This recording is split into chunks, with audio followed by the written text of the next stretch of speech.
to stop. Oh, that interesting. Stop there anyways.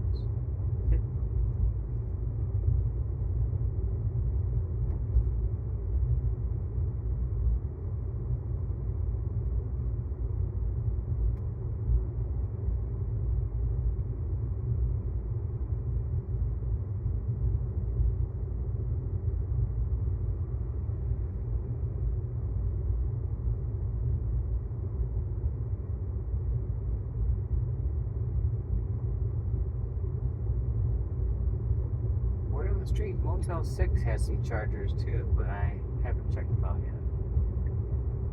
Have not confirmed.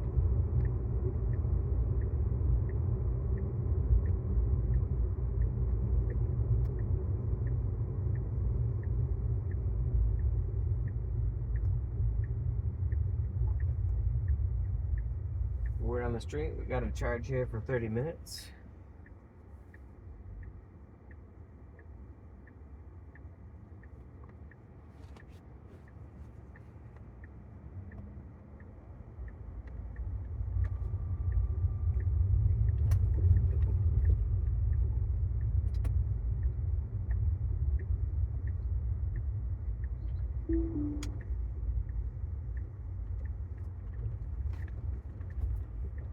Looks like a Model S parked over there.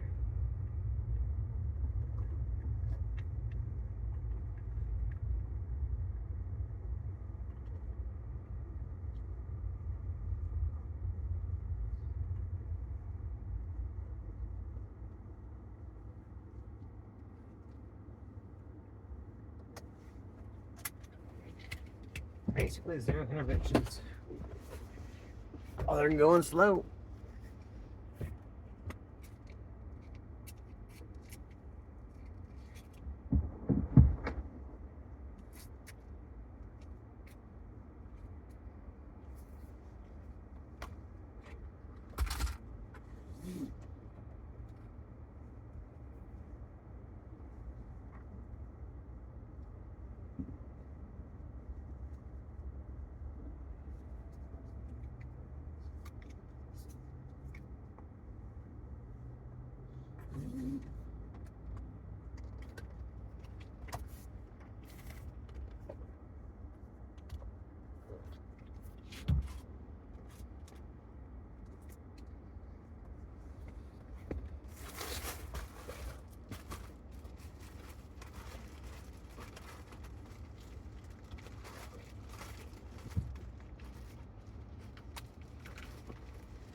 Good job, Joey.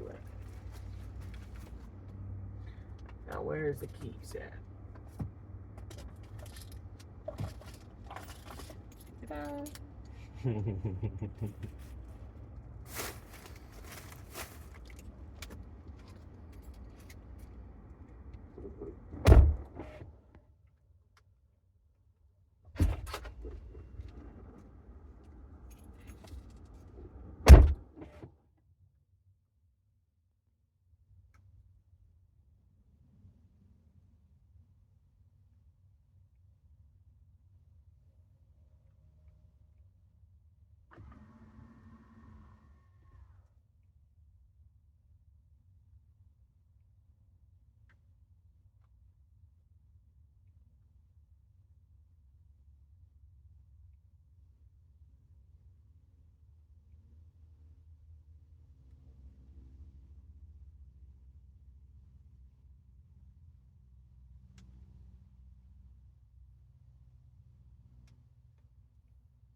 14 minutes remaining.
I am so tired of the tens of thousands of just hard fours online being like, I'm voting for her because he's gonna strip all of our rights away as a woman. I can't do that as a mom and a da-da-da.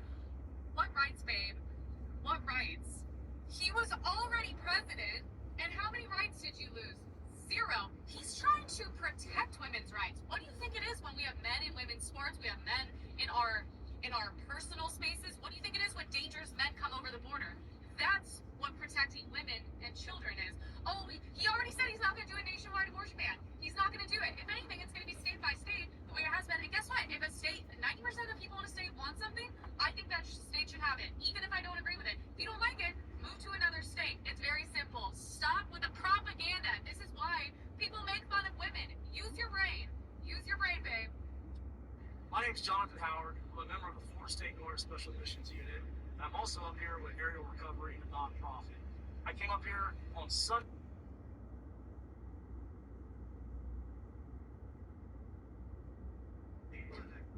But you also had people that were very fine people on both sides. You had people in that group, excuse me, I saw the same pictures as you did. You had people in that group that were there to protest the taking down of, to them, a very, very important statue and the renaming of a park from Robert E. Lee to another name. And you had people, and I'm not talking about the neo-Nazis or the white nationalists, because they should be condemned totally.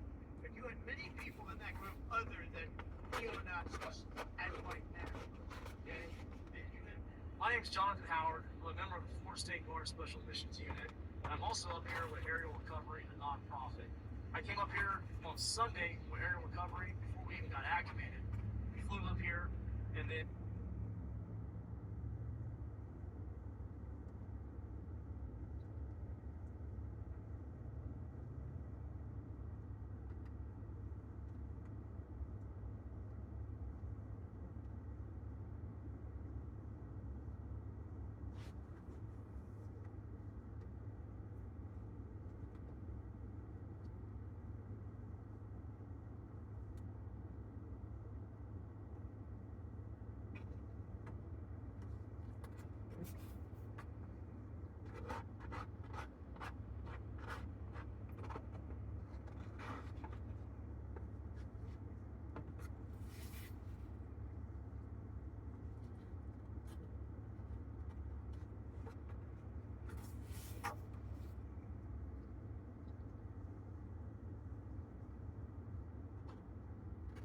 Mashed potatoes and gravy.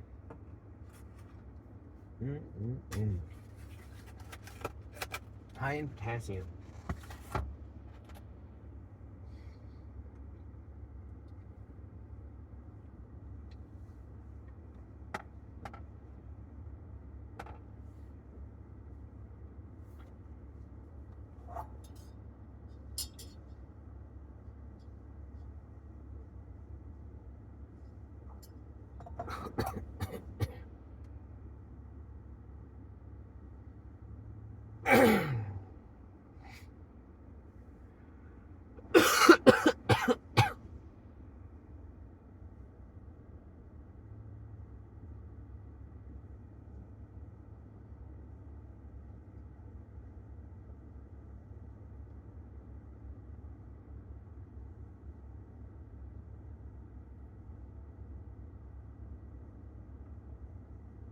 that Donald Trump didn't deliver. Honestly, Tim, I think you got a tough job here because you've got to play whack-a-mole. You've got to pretend that Donald Trump didn't deliver rising take-home pay, which of course he did. You've got to pretend that Donald Trump didn't deliver lower inflation, which of course he did. And then you simultaneously got to defend Kamala Harris's atrocious economic record, which has made gas, groceries, and housing unaffordable for American citizens. I was raised by a woman who would sometimes go into medical debt so that she could put food on the table in our household.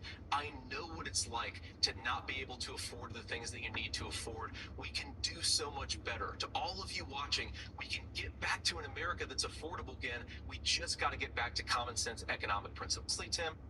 Early mail-in and absentee vote.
We have enough charge to continue our trip.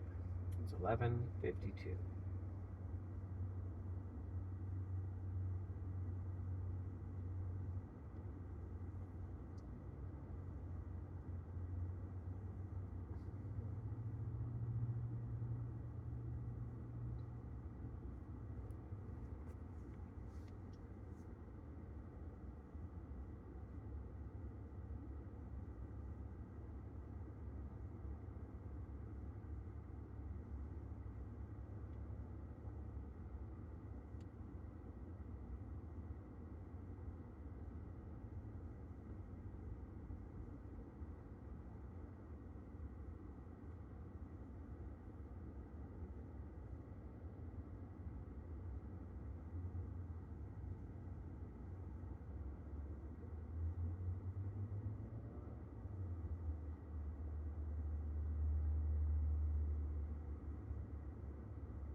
Okay.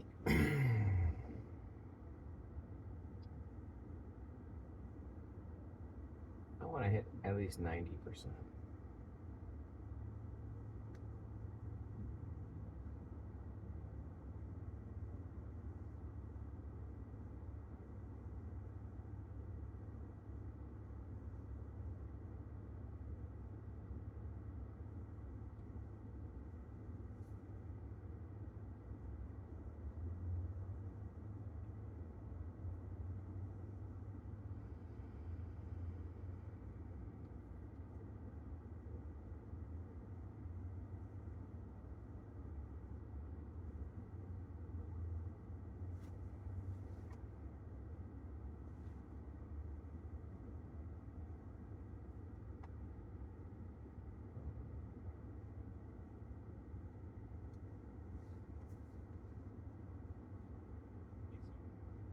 Bunch of teenagers surfing French fries.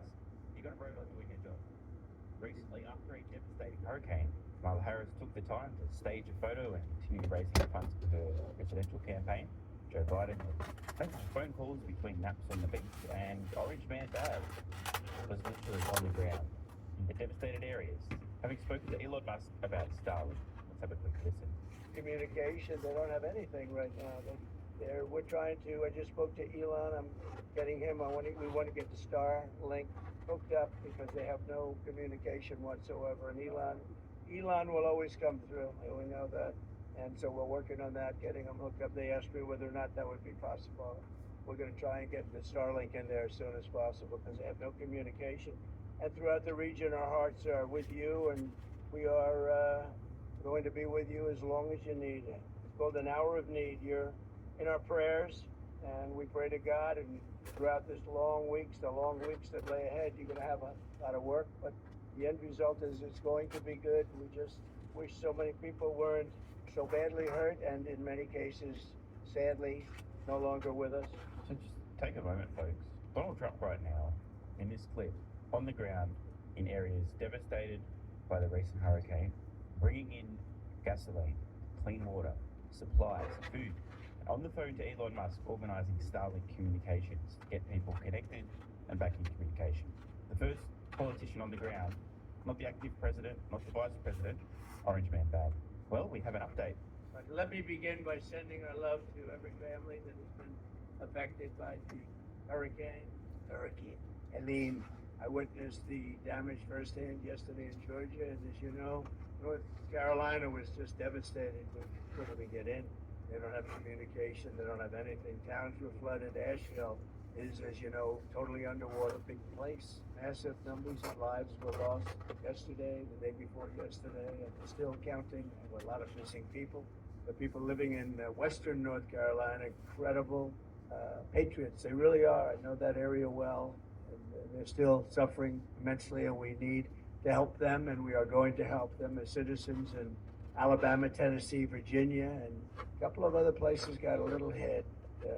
In particular, these places, and Georgia was hit very, very hard. But I want to thank Elon Musk for responding to my request that Starlink be provided to North Carolina. You know, and the lines were all down. They had no communication. You couldn't get to North Carolina, the area that was hit. And they were all saying, does anybody know Elon Musk? I said, yeah, I do. I raised my, they asked a question. I said, yeah, no. I said, what's the problem? They said, you think you could get him to get Starlink, which is amazing stuff, right? It's Starlink. And I said, I don't know too much about Starlink, but if you want it, we can get it. I called Elon, and they had so many people over there, Tommy. They had so many people over there so quickly, and they have great communication now. But I mean, it's a terrible. But thank you, Elon, and because of you, they're in really great shape now from the standpoint of emergency needs. Isn't it nice to hear somebody thanking Elon Musk as opposed to attacking the guy? So nice. And again, I just got to take a moment. This guy's not currently the president, but he's acting like one. He's on the ground in Georgia, bringing supplies. 90%, yo, we're ready to hit the road, Jed. The next day, after calling Elon Musk regarding Starlink everywhere, talk about leadership. So this very amusing post, repost. Now that Elon Musk has rescued the astronauts, you guys know that, Apollo space station, people to the rescue by SpaceX and providing Starlink to flood victims. Maybe he can unload cargo ships, someone say cargo ships. And today's winner of smallest brain in the United States, the Olympic gold medalist, the FAFO is this guy. The consequences is absolute psychopath. The far and wide, not just in the United States, but globally, as humans use unreasonable means, chaos. You worry that this strike is going to hurt the everyday American, the farmers that need to reach the export market. They're telling me that they're going to hurt Now all you of them. start to realize who the longshoremen are, right? Nobody cares People about- never gave a about us until now, when they finally realized that the chain is being broke now. Cars won't come in, food won't come in, clothing won't come in. You know how many people depend on our jobs?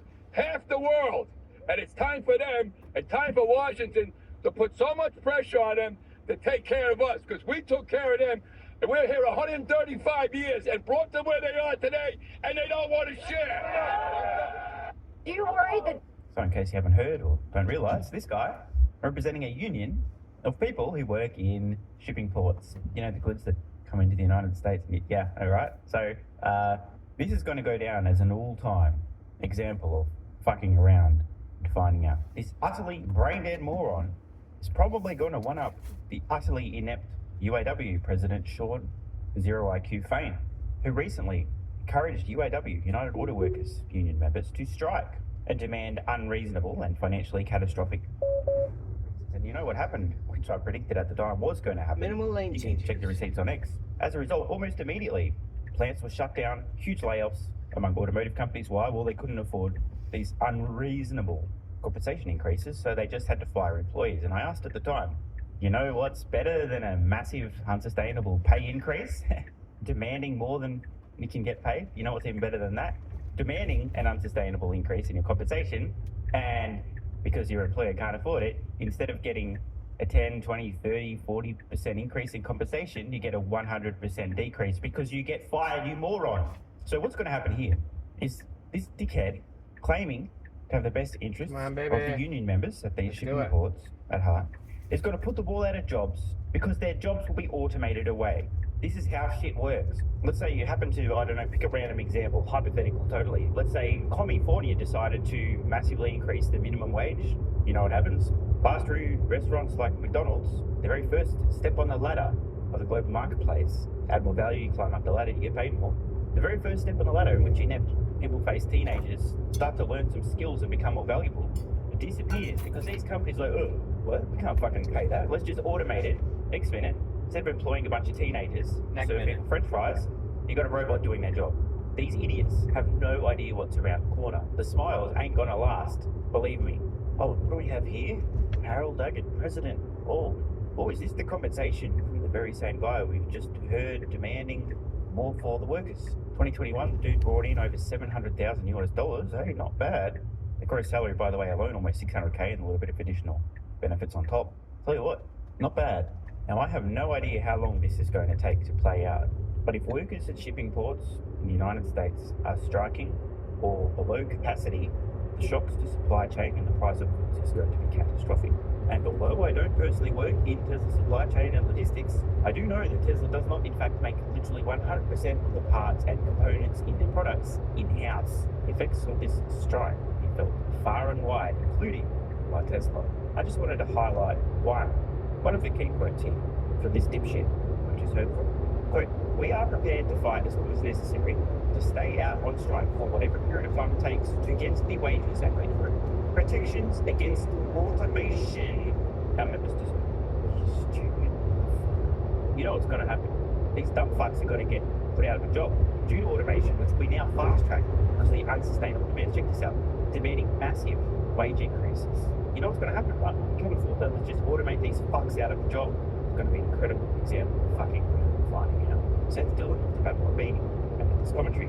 I wonder what Elon's harshest critics would do if they had resources. I'm sure most of them would squander it selfishly. They wouldn't be looking for opportunities to serve others and safeguard freedom. And even if they did initially, they almost certainly wouldn't continue after years of vicious vilification. He ain't wrong. We've heard Musk in the past say that he cares more about doing good than the perception of doing good. I think everybody knows that philosophy. Most don't. Such a strange world we live in.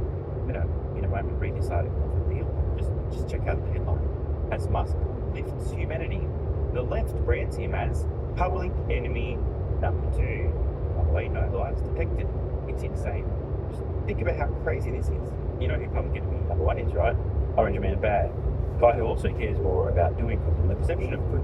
For example, securing the southern border to keep American citizens safe. That's the doing good part. The perception to be, the world's racist, you're Orange Man Bad, he hates people from Mexico. And again, example, recently with the hurricanes, the guy's literally on the ground in the devastated areas, personally bringing supplies, organising Starlink to be connected, constantly attacked. So let's read this article. On public enemy number 2, Elon Musk, a guy who, look, we have to be honest, right? He's got to be close to, if not the MVP of Earth, right? Who's doing more good at scale? It's wild to see a guy who's doing so much good be so demonised on the left. Anyway, let's read this article. Did you hear about the amazing space history just made? 2 women travelled further from Earth than any woman ever had. Cool story, bro. I don't really care whether or not they have vaginas, but it is cool that they are private citizens, and this was done by a private company. Elon Musk made that happen. Of course, the fact that he is behind that historic first is likely why you didn't hear about it. Indeed, Democrats, the far left, and most of the liberal media loved Elon Musk until they didn't. Once he bought Twitter, turned it into X, and made it clear that he was against much of the censorship they had been pushing/demanding, and for the free speech they opposed, that many on the left, the media turned against him their vengeance is true. And I said at the time, bro, those who seek to control the one true narrative have now lost their grip on their control of the one true narrative because of Elon bad. I can see the Mirage is just not as superior. So the car using vision also sees the Mirage. I don't know how we're gonna solve that. So imagine the car is thinking we're going 80 miles an hour and the highway is just not there anymore. Or there's a lake in the middle of the highway, you know, something is not right.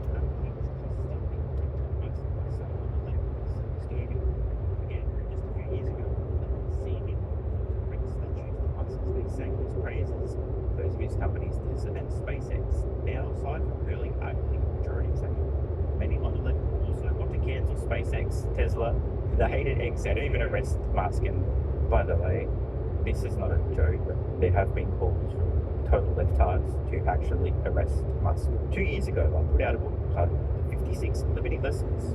Those who see this is like a guest article, just to pump people. I might check it out, it could be interesting. Note to self, I'm literally, by the way, checking out right now as I record this video from the Bible. Pro tip, folks, ever hear a book that might be interesting or relevant, just buy it. Well, damn, I think I found it. This guy, Douglas McKinnon, found it. Sweet. Oh, even better, it's free on my Audible subscription. Winning. I'm going to leave that in there, by the way, folks. Like I said, if you see a book, you just fucking buy it. The sole purpose of the book was to protect our founding fathers from threats of cancellation from some on the left. While discussing the book at the time, I often equated Elon Musk with our founding fathers. Why? Because back in 1776, the vast majority of the wealthy American colonists sided with the tyrannical British crown. They did not want to rock the boat because they lacked testicles. And they did not want to risk their wealth and privilege because they lacked testicles. And they were happy to be useful idiots because they lacked testicles of the time for those robbing them of their own rights and freedoms. On the other side were founding fathers, most especially those who literally put their lives on the line to sign the Declaration of Independence. Many were the equivalent of billionaires today. They could have kept silent, like most of these sausage quality wealthy, and gone with the crown, but they did not because they had testicles. Each looked himself in the mirror and asked the two most important questions of their lives. If not me, who? If not now, when? And because they did, the United States of America was created. Like those billionaires of 1776, Musk could have kept going along to get along. As the wealthiest human on the planet, he needed for nothing and had every luxury at his disposal. Strong parallels with the regime bad, by the way.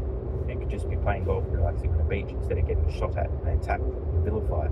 But then, like our founding fathers, at some point Musk, as well as Trump and RFK Jr., see, there we go, I jumped the gun, also asked himself those two questions as he witnessed the rise of cancel culture and the elimination of free speech. What is amazing about Musk, whom I have never met or spoken with, is that he has so many different interests and is blazing life-changing trails with all of them.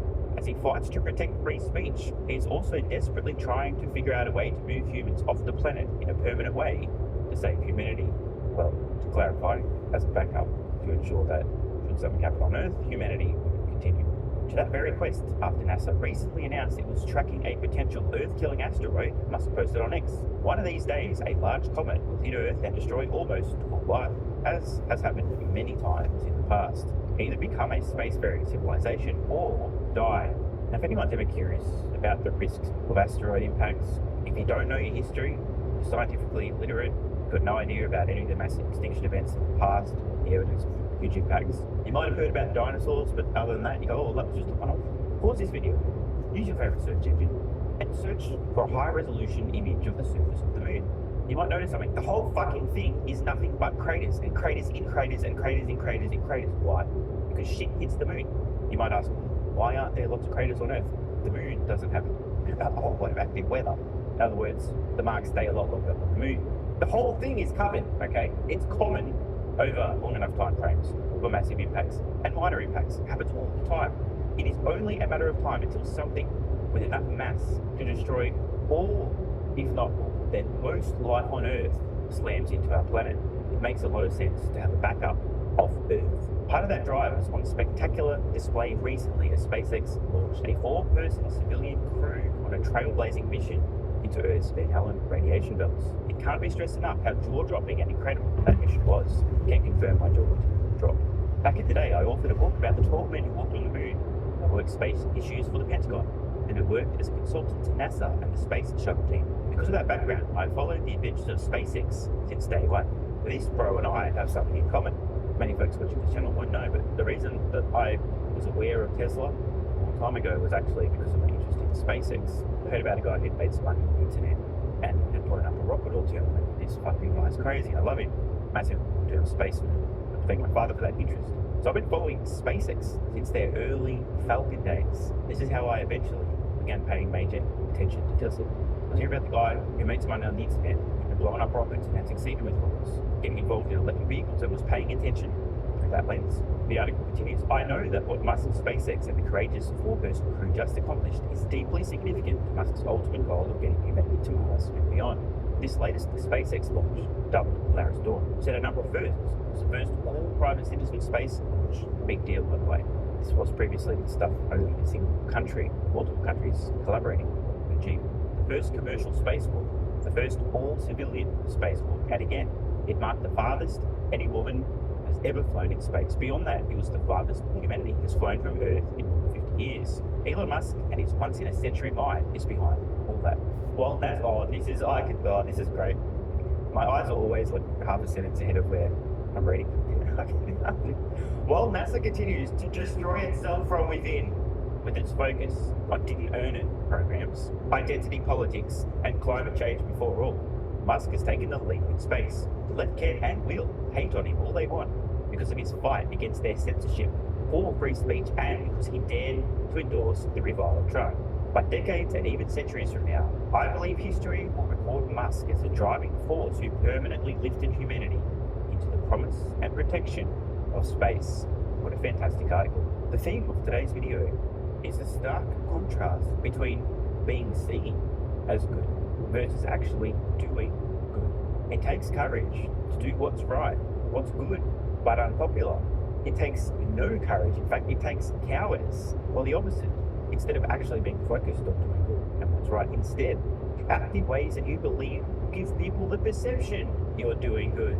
We've seen this happen to Orange Man Bad and to Elon Musk, public enemy number 1 and number 2. Why? Because they're trying to do good as opposed to be seen to be doing good. And now we have this fuckwit from a union whose goal is not to do good. If he was intent on doing good, he wouldn't be making unreasonable demands, having members strike to put them out of the job. Instead, him saying, no, shit, automation's coming, let's figure out a way to minimize layoffs, not make unreasonable demands. But instead, he's up on his throne, acting all high and mighty, tricking dumb union members into thinking that he's got their best interests at heart as opposed to his own ego gratification. Remember, this guy's making the better part of $1 million a year in compensation and making outrageous demands, including preventing automation for some of the roles that current union members have. You know what's going to happen? The ultimate end goal here, dickhead here gets in the media, members think, oh, he cares about us, he seems to be doing good. But ultimately, it's going to fast track them all to unemployment. I'm going to leave you guys with a very relevant quote from the great Thomas Sowell, whose books, by the way, all you should read, actually. It's highly relevant to what we're seeing today, the difference between perception and reality. Quote, activism is a way for useless people to feel important, even if the consequences of their activism are counterproductive to those they claim to be helping and damaging to the fabric of society as a whole. And you can see the connection between that quote and what we've seen in today's video. Bye. Want more content? Early access? Bunch of perks? Links.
Austin, Texas, for a brand new episode of Kill Tony. Get up with Tony. Let's go!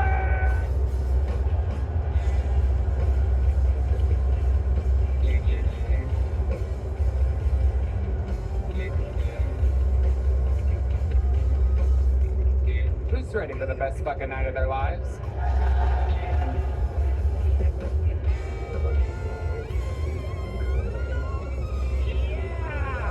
Make some noise for the legends! Hey! And how about one more time for the best damn band in the fucking land?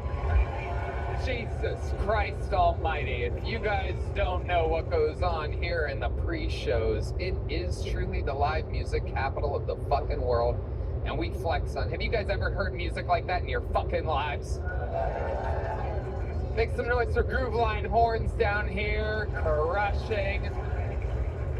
Fernando Castillo, Carlos Sosa, Raul Vallejo, Michael Gonzalez, Nachos Belgrande, Huevos Rancheros, Queso Enchilada, Matt Muling on the guitar, ladies and gentlemen. Holy shit.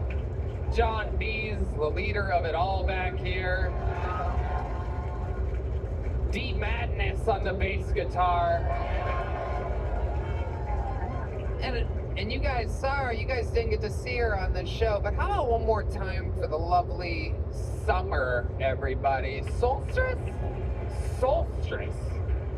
Unfucking believable. She works here at Mincy's, and it's just incredible, the talented people that work here on so many different levels. We have fucking jujitsu champions, fucking singers, everybody. It's unbelievable. So, yeah, a lot of special stuff happening. Before we get tonight's episode started, here's a little bit more from the amazing sponsors that made it all possible. The Sunset Strip Comedy Club in Austin, Texas is now open. Check out Red Band's secret show every Thursday. Go to sunsetstripatx.com for tickets.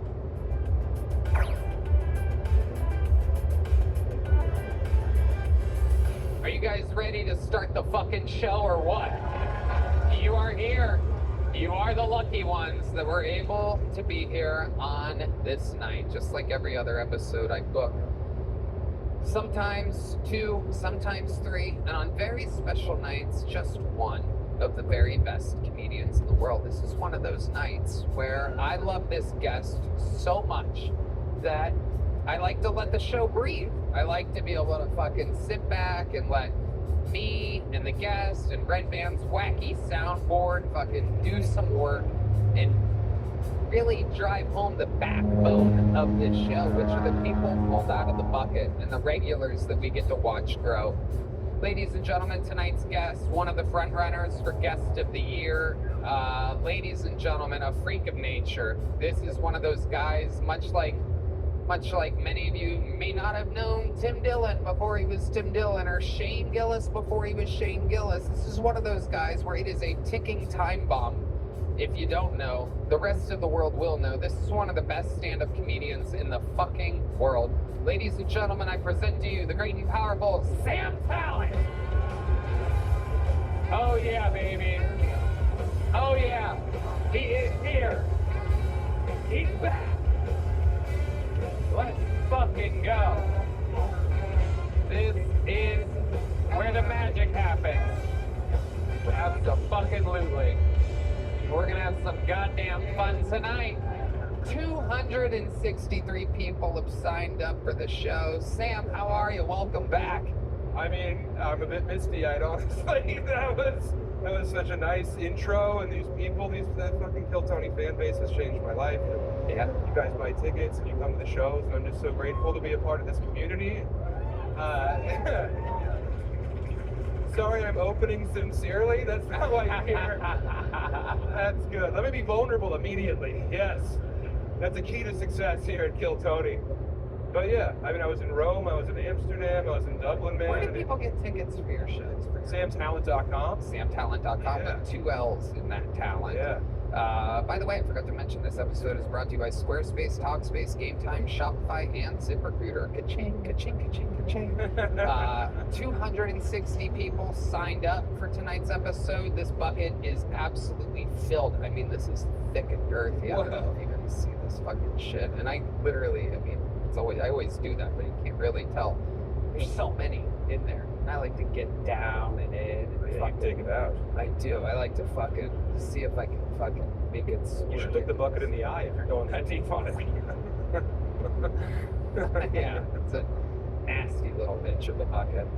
Can I say something funny real quick? Absolutely. There's a comedy club in London that won't book me unless I get to 100,000 followers on Instagram.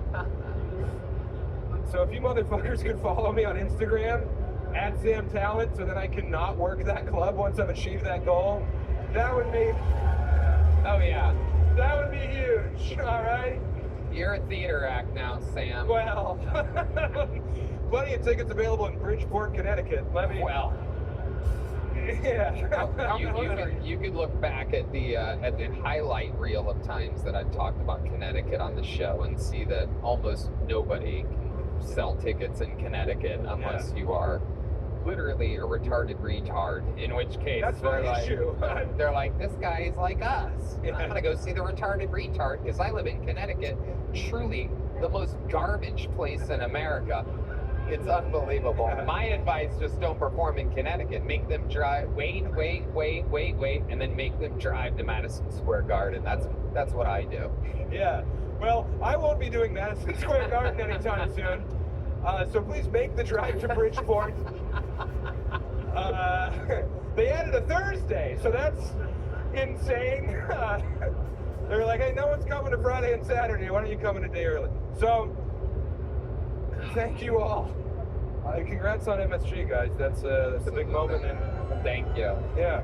In comedy history, that's huge. It's unbelievable. A lot of other fun stuff coming up, a lot of big announcements happening. It's all very, very exciting. Just in case this is the first time you're watching this show, if this is your first Kill Tony, we have to tell you that I pre-pulled the name. That person's getting wrangled from the bar across the street. When they get up here, they get 60 seconds uninterrupted. You know their time is up and you hear the sound of a kitten. It means they have to wrap it up then, or else they bring out the angry West Hollywood Bear. That interrupts them, and then I conduct an interview. We find out more about them, what makes them interesting, what they could talk about, how they could possibly be better, get better, or sometimes it's just a superstar. We find them, and it happens, and their career thrives here on Kill Tony. Anything can happen. You guys ready to start tonight's show? While we wrangle that comedian from across the street, I have a regular for you guys. And he is a superstar. His adventure started very, very recently. Meanwhile, he's considered a heavy fan favorite in the history of the show. On this adventure of his, as he continues to conquer all of his goals, the number one goal is still amongst us, which is making him a citizen of the United States of America. Ladies and gentlemen, I present to you a brand new minute from the Estonian assassin, Ari Mägi.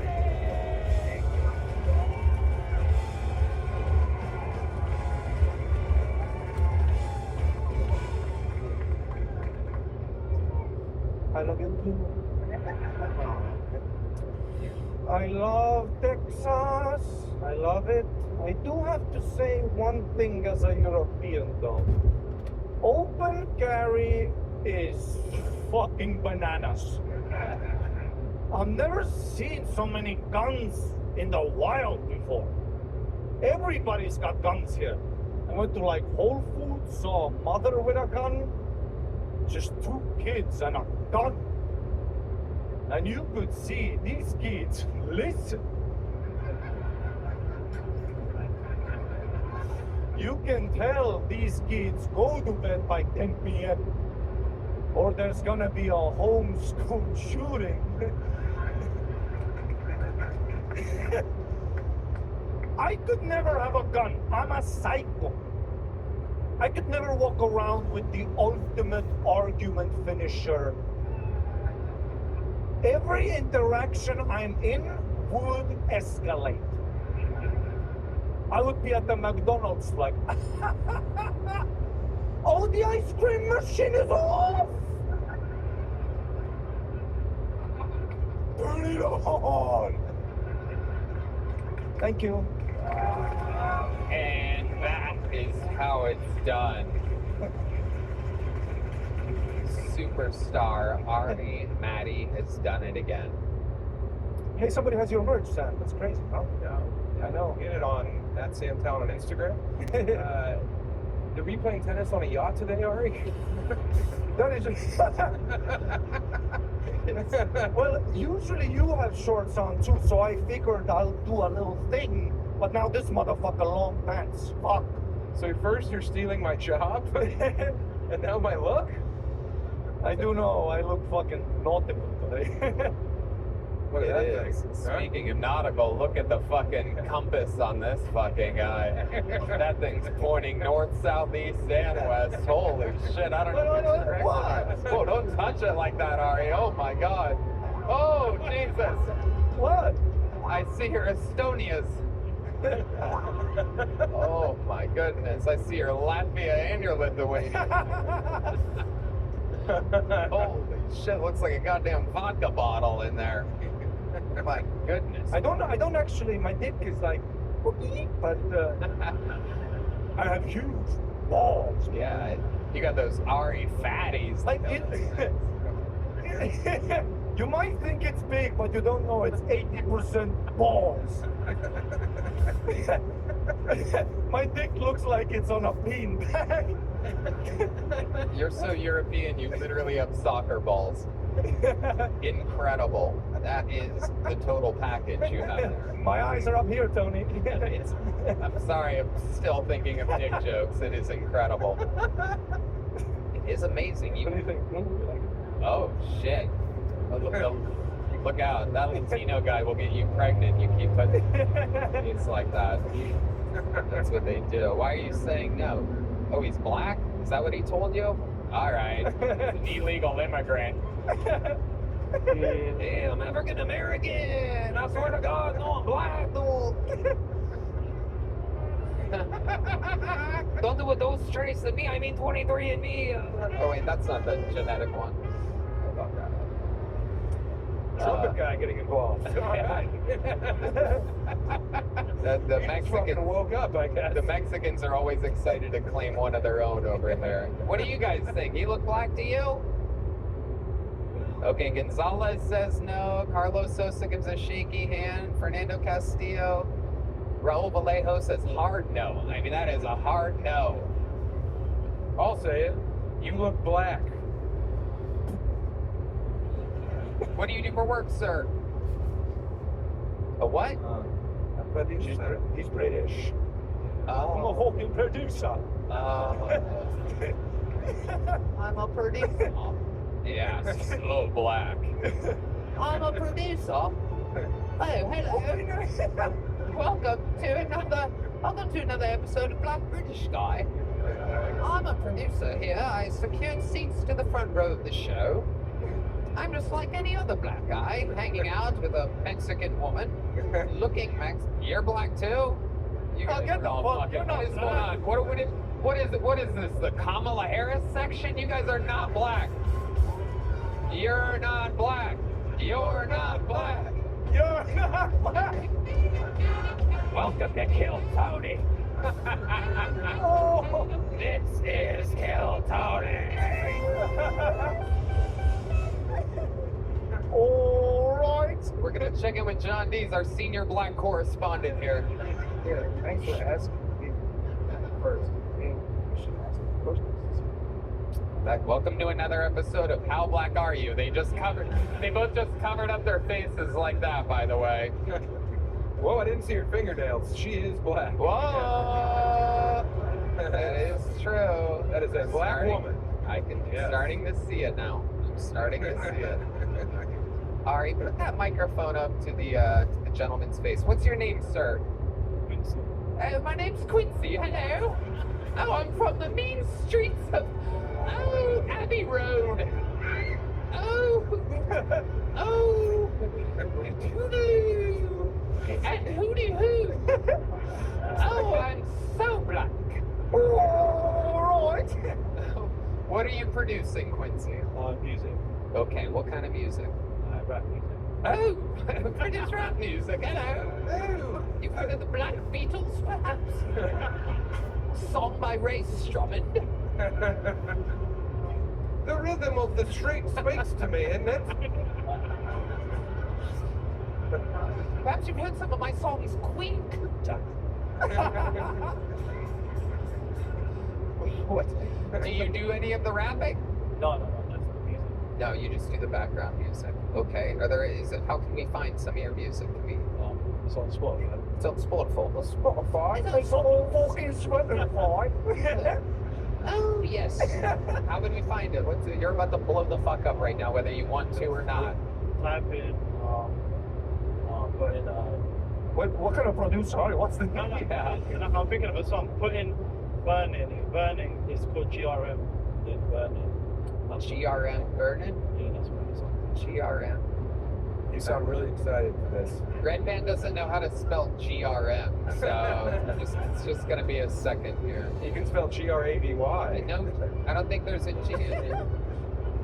Is this it with M. Huncho? Yeah. Uh-oh, he doesn't look excited. Let's hear a little bit of it. Oh, shit. Hey. All right. Another beautiful day. Hey. Where are my homies at? I Let's have some rolling tea. Oh my goodness, the trolley is late. But I'm on time.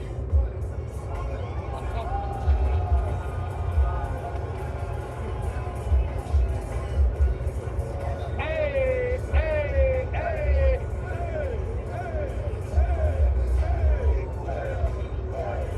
All right. You win, British black guy. All right.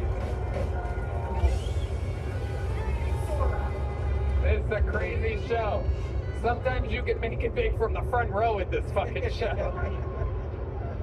That's you got some beats there, dude. That was way better than I expected, to be honest.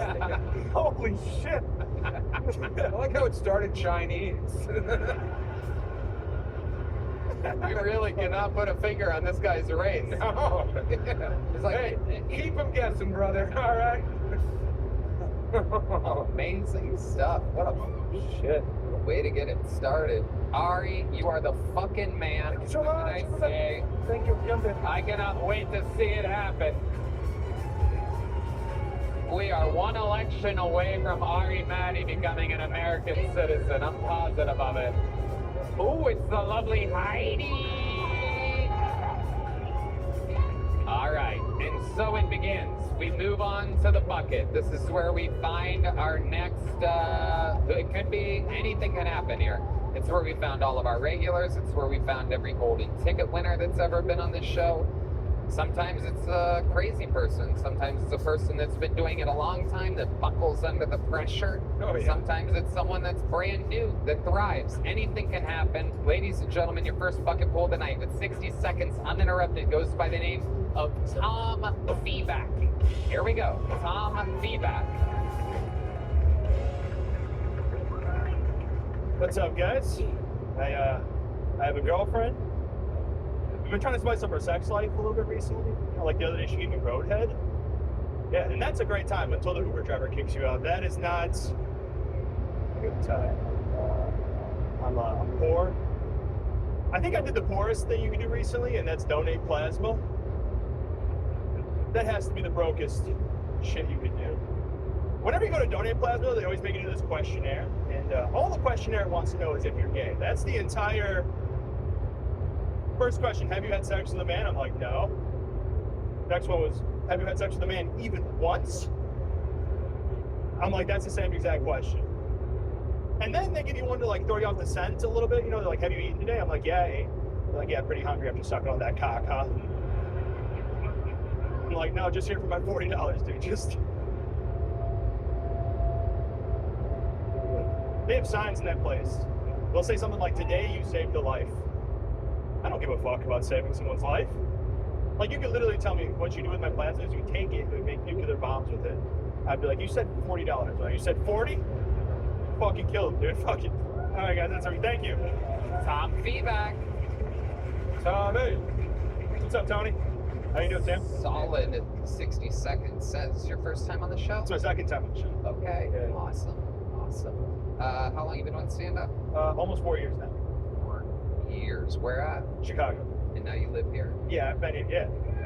How long have you lived here for? I've been here for about 4 months now. Okay. How do you like it? How's it going? So far, so good. You know, just doing spots around town, getting out as much as I can. I like the Shane Gillis posture that he had on stage. Oh, yeah. Yeah. Shane came along and now everyone fucking stands like this, like they're hiding half a hoagie.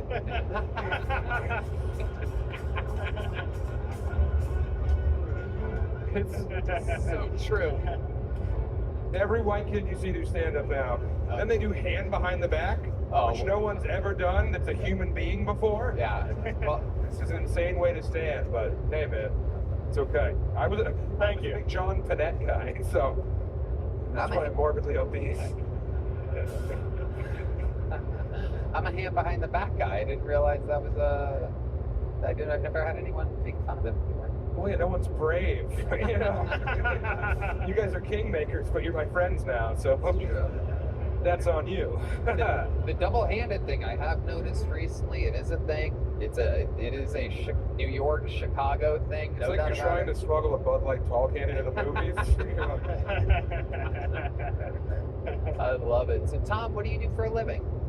We went over this last time. I'm doing Well, yeah, we're going to go over some stuff that we went over last time. How dare I? Whoa, I apologize. Yeah. Right now, I'm doing Uber Eats. Uber Eats? Uber Eats, yeah. Okay. All right. How's that going for you? I don't know. It kind of sucks. It's a shit job. Tell us about it. What are some things that we wouldn't know about an Uber Eats driver? Because I order a lot of food. Oh, yeah? Almost every single meal. And I always wonder, like, what the fuck? Can I tell you something that drives me crazy? You have a car, right? Yes. Yeah. I ordered sushi the other night, and You think he delivers in a rickshaw? well, no, it's wild. I ordered sushi the other night, and I went a little crazy, right? I got one of those platter trays, right? And then my fucking Uber Eats is like, yeah, okay, your driver is gone, and there's a little bicycle icon here. And then I'm like, you gotta be fucking kidding me, right? I like went big on this one, right? Like $120 of fucking sushi. And I'm already picturing the thing, right? It shows you a picture of the fucking, it's the platter, it's not like I got fucking 4 rolls or whatever, where it would be like a rectangle. You can just say you're rich, Tony. Yeah, It's no, okay. they know. They I'm know. very happy for you. They know. Thanks to Squarespace, Talkspace, Game Time, Shopify, and ZipRecruiter, I got the fucking platter. God damn it. I worked my ass off for this platter. That's all I ever wanted. That's all I ever needed.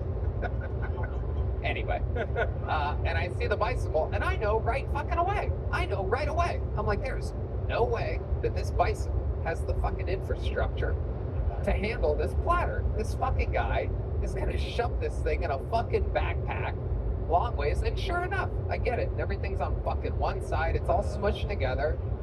Yeah. Is it hard to eat it in your ivory tower?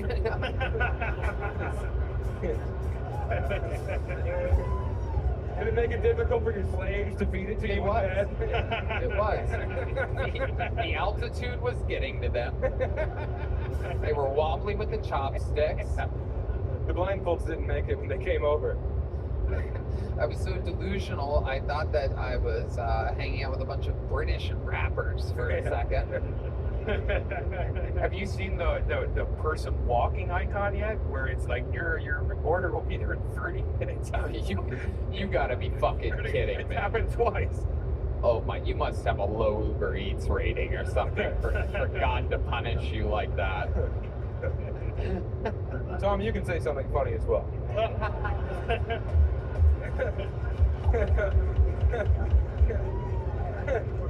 We're just letting you guys do your heavy thing. lifting over here. I'm just letting you guys do your thing. Okay. But you have a car you deliver? Yeah, I just delivered a car, yeah. What kind of car is it? Honda Accord. My goodness. Yeah. Little hatchback? No, just the stand, 4-door stand. 4 doors. Yeah. Wow. Balling out of control. Balling out. Yeah. Okay. Any crazy orders that you've had recently, or anything go wrong, or good? Or... No, it's mostly the names that like trip me up sometimes. Yeah. Yeah. Well, there was one name that I had to pick up for, and it was basically the N-word. Whoa. Yeah. What you're talking about one of those Quincy's. No. You know who we left out of the conversation when we were deciding if Quincy was black? Was this dangerous white supremacist right there. Oh, yeah. Look at this stone cold killer. Yes. I see. This guy saw Trump's post about 0-2 on assassination attempts. He's like, soon. Oh, yeah. Tom, what do you think? Is he black enough for you? Yeah, he's black enough, I think, yeah. I don't know what's. I still see a little Latino in him. I would describe him as a wet black. Oh, we came for Kill Tony. We didn't expect a joke like that. Oh no, we never heard nothing like that before on the Jimmy Fallon show. This isn't what we expected. Wait, what? All right, man. Jesus, what are you, a fucking lawyer? My God. How dare you continue the jokes on Quincy? I mean, you heard the beat. Objection, Tony, objection. My God. Jesus Christ almighty. It's your turn, Tom.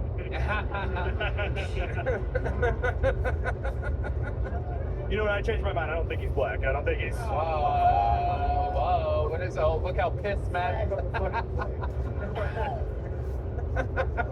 He looks Dominican to me, to be honest. Whoa. Look out. Dominican Republic. DR. Dr. Dre. All right. Back to you, Tom. What's happened interesting in your life since the last? I can't remember your last set. Did it go good? Was it wasn't as good as that? No, I think it went well. Sam was on the episode last time. I got the big joke book. I thought it went solid. Since then, people have been trying to scam me to do headlining sets since they saw my Kill Tony thing. Scam you? Scam me. Scam you? Yeah. Tell me more about that. Like it's a very interesting thing that I'd love to do. I got a message on Instagram. And he's like, yeah, come on, do my show. I'll pay you all this stuff. And then he's like, I'll send you a chauffeur. I'll pay for your hotel, flight. And I was like, this has to be a scam. No way. No one wants me that bad, you know? Yeah. And then he just stopped messaging me. What do you think happened exactly? Did he watch your whole set? What do I think happened? I think because I wasn't. Well, he wanted me to send my bank info to him, and I. Oh. Well, yeah. You didn't say that he wanted you to perform in Ethiopia. It's incredible. Or wait, no, that's not it. Nigeria. Close enough. Yeah. We're taking a lot of shots, man. Yeah. They're all going to go in. Yeah, exactly. We're not Quincy on the court. You know? Amazing. Where was this gig gonna be at? It said Baltimore, I think. Somewhere in Maryland, outside Baltimore. Also, they're shady, you know. Yeah. There's not a gig in the world that will need your bank info, by the way. Just a little something for all the listeners out there. Do not get excited about a gig that needs your. Well, first he said he wanted my bank info to like wire the money, and then he said he was gonna email me a check. Which I don't think you email checks. I'm not a financial guy. You were excited though. You're like, yeah. Oh yeah, I'll do anything for $200. I'll do. 200. He was gonna fly you, chauffeur you. Well, yeah, that's how I knew it was a scam. I'm like, no, this doesn't add up. 200. Well, yeah. My God. Don't do anything for 200. No, hit me up, Redman. There you go. Someone's on the secret. Don't look at me when you're horny. I love it. Well, Tom, very fun times. Another rock solid appearance. You already have a big joke book. You did it again, taking advantage of your time here in Austin, Texas, and showing the world what's up. There he goes, Tom Fever. Thank you. And it goes on and on. Can't understand how I last so long. I must have superpowers. Hey y'all, this podcast is sponsored by DraftKings Sportsbook. Are you ready for UFC 307 this weekend going down in Salt Lake City? I know I am. Check this out. You can get in on all the action with our partners at DraftKings Sportsbook. Red Band. That's right, Tony. I love DraftKings Sportsbook, and I'm definitely going to place some bets on UFC 307 this weekend. Right now, all new customers who bet $5 will instantly get $200 in bonus bets. Download the DraftKings Sportsbook app now and sign up using our promo code KILLTONY. The crown is yours. If sports betting is not yet available in your state, don't worry. You can still join in on all the fun with DraftKings Daily Fantasy and have the shot to win cash prizes. So download the DraftKings Sportsbook app now. New customers use our promo code KILLTONY and bet just $5 on any wager and get $200 in bonus bets instantly. That's promo code KILLTONY only at DraftKings Sportsbook. Your next bucket pool goes by the name of Darren Jones, everybody. Here we go, Darren Jones. 60 seconds.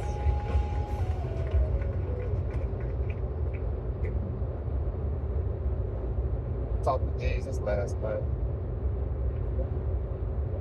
Steve said they've been trying to come back for centuries, but these hoes keep reporting.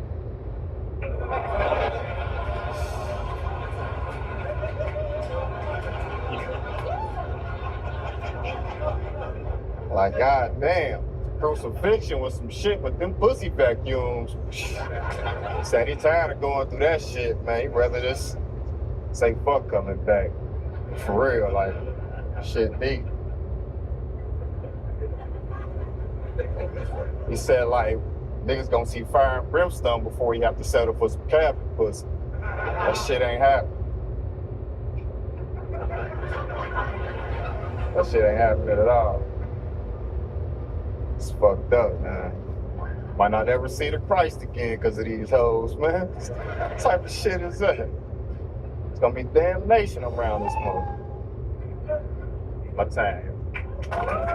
All right. Darren Jones, welcome to the show, Darren. This is your first time here, right? Yes, sir. I love it. Grab that mic. Let's talk about it. Love it. Welcome, welcome. Big opportunity where your best slides. Hell yeah. Yeah. I had to, man.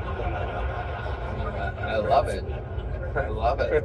Slides and jokes are coming out like Scam Patterson. I love it. Hey, real quick, you just did pretty good. If anyone offers you $200 to go to Baltimore, take it. All right? Right. Absolutely. Welcome, Darren. How long have you been doing stand-up? For about 1.5 years, 2 years. Before that, you were doing angry poetry? Yeah, something like that. Something like that, really? Nah. Oh, okay. Rapping, so it's You were kinda the rapping? same, yeah. Were you rapping about the lost tribe of Israel? I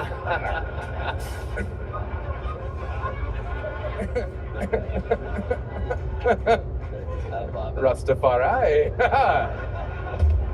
I and I. What do you do for a living? Right now I work for a fencing company. You've been working for a fencing company? What do you fence? Stolen goods?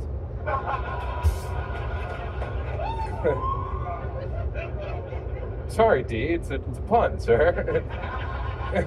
It's a synonym joke. So you build fences here in Texas? I don't build them. I actually work in the lumber yard where I just really all the builders are Mexican. You know what I'm saying? You build the Mexicans? Yeah, nah. All the builders are Mexicans, but everybody who work in the yard ain't Mexican. Do That's they what's keep good. you in the yard? Yeah. Is it like a yard, like a field? Nah. When you say a yard, How do they keep you in? yeah. They have a fence around the fencing that you have to stay in? Nah. Okay. I can leave. Now, are you typically dangerously stoned? Is that...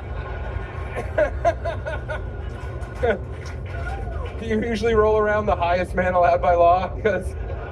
Nah, I don't even smoke, man. What? Whoa. What? This is amazing. You smoked so much that you just stuck like that at some point?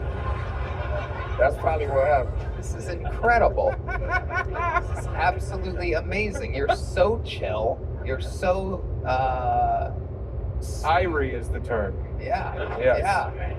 Absolutely. I love it. So what else do you do for fun?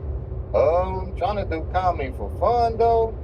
I mean, shit, nothing lately but working and trying to do comedy, man. It's expensive down here.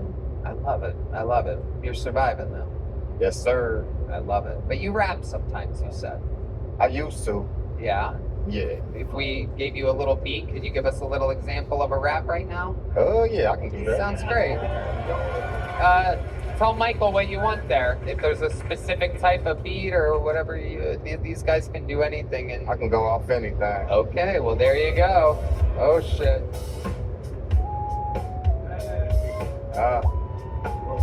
I ain't freestyled in a minute. Put that mic right up so that we can all hear you. I ain't freestyled in a minute. Fuck it, it's time to get up in it. I like papa on the spinach. But if a nigga disrespect, I got the Smithin'. Weston, if y'all ain't get it. Up here, Kill Tony, open mic, rapping and shit. Man, I used to be trapping and shit, but I'm a changed man. Right now, comedy the motherfucking game plan. Check it out. We wanna speak about it? Shit, I'm on the stage, I'm a geek about it. I'ma call my fucking fam after this shit. Tell them how I met that crazy nigga Hinchcliffe. Transfer. I think I gotta drop the mic after that flow. Y'all don't even want me to. Y'all want me to go. All right. Amazing. Quincy, do you want to make him an offer? Let's take this thing all the way back to Essex, Quincy. Come on. I will keep him in my yard. Do you have a passport? I love it. Very, very chill, very mellow. You're like Wyclef Yawn. Amazing. How long you been rapping for? Since I was a kid. I remember my first rap. Yeah? Yeah, it was my first rhyme, I should say. I hit him in the face, then I spray him with some mix. I was like 6, like. Wow. Yeah. Yeah. Bars, you know? So you peaked early. How bad was your home life if that was your first rap? Was that about mom's new boyfriend? Nah. Something cool to say. Oh, yeah. I get cool stuff. I say cool stuff all the time. Amazing. That's what made me, like, start comedy, actually. It was a Bill Burr bit where I seen his transition into, like, where he said, that's what's funny about Hitler. And that reminded me, like, when you're on a certain rhyme scheme, when you switch, like, the rhyming word up to a different sounding word, like, you got to make it smooth and they got to hit hard, you know what I'm saying? So I was like, that hit me right there like a bar, like, yeah, I think I can try to do this, you know what I'm saying? Absolutely. Amazing. I know what you're saying. I believe. Yes. Your vibe is correct. It's incredible. How old are you, Darren? 36. 36. Meanwhile, you look like your own grandmother. That's incredible. It's unbelievable. You look like you speak for the trees.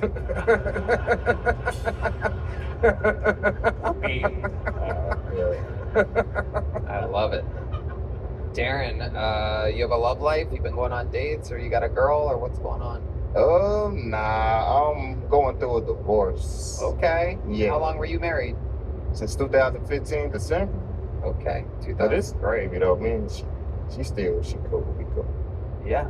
Yeah, she moving back home. Where's home? Zimbabwe. Oh. So you got the country in the divorce?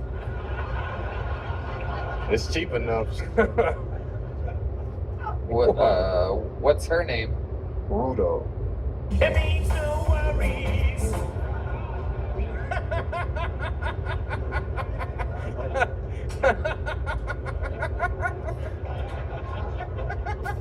We've been doing this a long time. I love it. I love it. So why did the divorce happen? What happened? Cause she moving back to her country and I don't want to go with her. I'm American. She wanted you.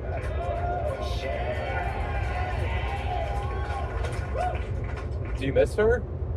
Do I? She ain't gone yet. Well, you haven't finished the job?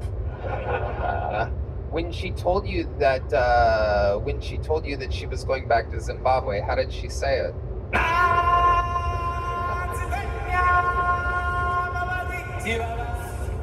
Again, we've been doing this a really long time. I thought you got scheming and it paid off.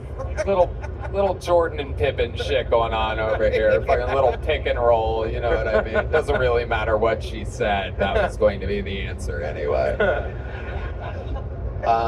Amazing. So her ultimatum was move back to Zimbabwe with me or we divorce.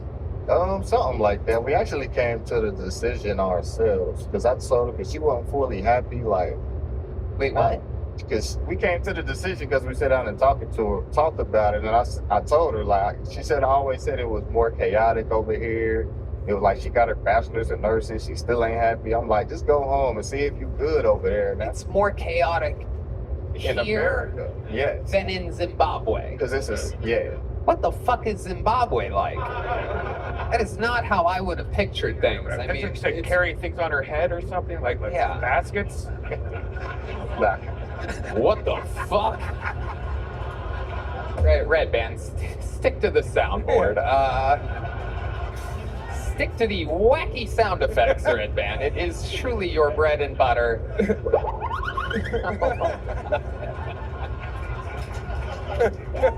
Just overtly racist. Yeah, it's unbelievable what you just said. Did she have baskets on her head?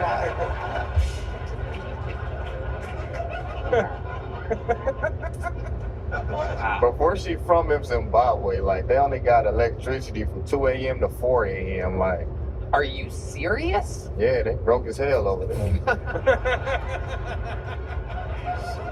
She wanted to go back to that instead of be married to you? Yeah. Oh, that's tough. So wait a second. Now, Red Band, what did you type in to find that picture? A black woman with basket of fruit balanced on head in Zimbabwe. I mean, did you just make that with AI? What did you type in? Is that what you typed? Zimbabwe baskets on head?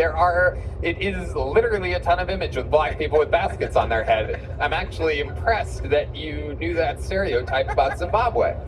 This is one of the most... I've never seen you this happy before. I've never seen him this smart before. I've never seen him nail a cultural stereotype like this. Have you seen a woman with a basket of fruit on her head in Zimbabwe?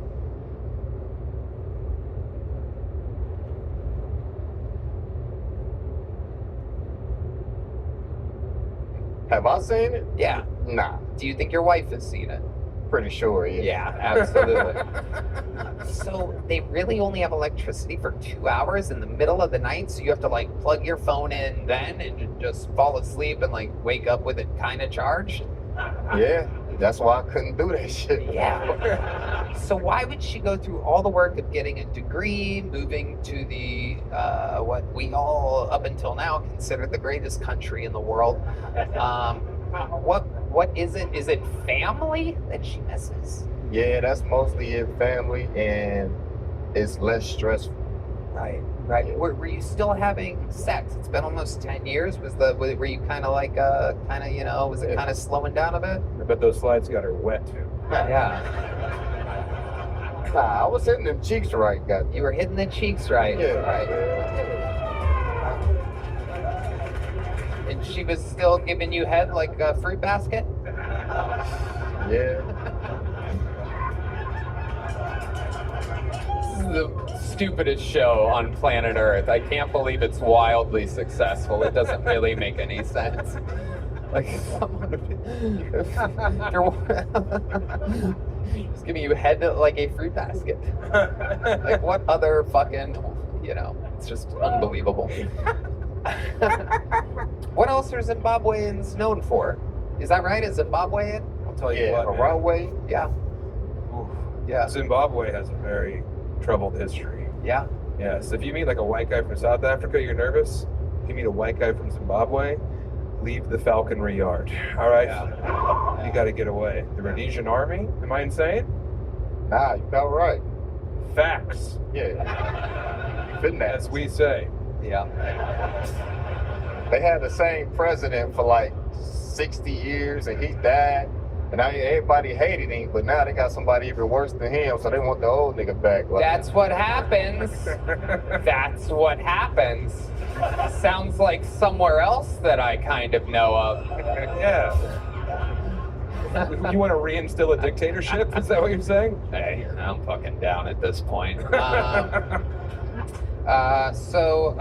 Darren, very fun stuff. I loved your interview. I love your style. Great stuff. Here's a big joke book. Yeah. Welcome to the Kill Tony universe. That is the Kill Tony debut of Darren Jones. And we are off to a very hot start. This is very exciting. This is the return of a guy that's been doing this show forever. He was on the show in LA in the main room. He's been on at Vulcan Gas Company. He's been on here. Ladies and gentlemen, this is the return of Dan Nolan, a very rock solid comedian. A brand new minute by Dan Nolan. How's it going? I like trans porn. A lot of people think that makes you gay if you like trans porn. I disagree. You know, it does make you gay. Chemicals that the government's been putting in our drinking water.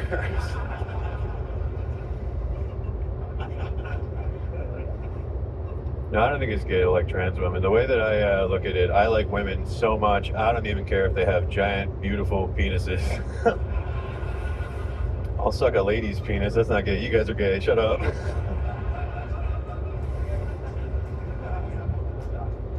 I'm really tall. I am 6'5". A lot of insecurities with being tall. Like, I always thought that I had a small penis. Turned out it was just far away.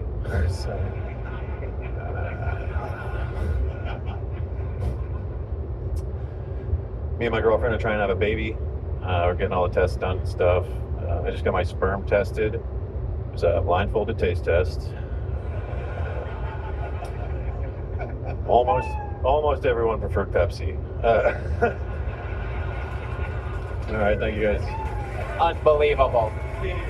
I'm back, baby! Unbelievable. Another rock solid minute by Dan Nolan. So many jokes in that minute, too. He's so good. That was great, man. Yeah, dude, it's been years. I haven't been on the show. I was on the last Comedy Store show. That was the last one I was on. Wait, really? Yeah, I was never on in Austin. Really? Yeah. Dude, I fucking signed up like 50 fucking times. That's insane. It's crazy. In my head, it's like a Bears thing, or in our case, the Bean from Chicago. Like I could have sworn that you've been on the show everywhere. No, never in Austin. Wow, that's fucking crazy. Yeah. No, yeah, well, we just see each other everywhere. Yeah. It's like whatever. Yeah, but, out there on the streets, hustling. You're always going up and doing shows at the Daddy Red Band's my boss now. Working over at fucking Sunset. It's been years. Yeah. So tell the people. I know. Out there. None of these people know who I am. I was on the show a long time ago before millions of... Does anybody remember me from the No, Dan, come on. Let's just answer my question. All right. No, shit's really good. I got a great girlfriend. We're getting serious. We are trying to have a baby. How long have you been with her? 2 years. Where'd you meet her at? Just on Hinge. Okay. What was your first date? We went to some coffee place in Mueller. Okay. Yeah. Classic romantic, I see. Yes. Absolutely. She's Belarusian. Ooh, easy to trick. Right. Yes. Very good. All you need is a pear and a burlap sack, and she's yours forever. Yes. Congratulations on your budding love. Thank you. That's great. Wow, Belarusian. So she carries fruit baskets on her head? What are Belarusians known for? They make really good tractors.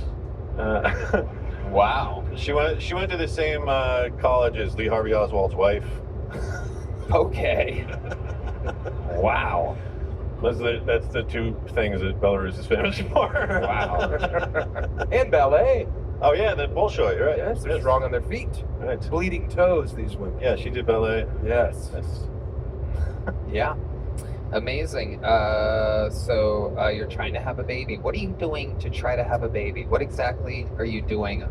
Is there a special thing that you do? Do you like hold her upside down or anything like that? Or I'd have to take like a bunch of fertility hormones and stuff. Like, did you got your sperm tested and you have a low sperm count? No, I have like a crazy high sperm count now. It's insane. Is Well, she now. married? Yeah. Now Right. you- Yeah, before, I was taking testosterone for like 4 years. So then I had to stop and I had to take shit so that to get like jumpstart my balls again. Right. HCG?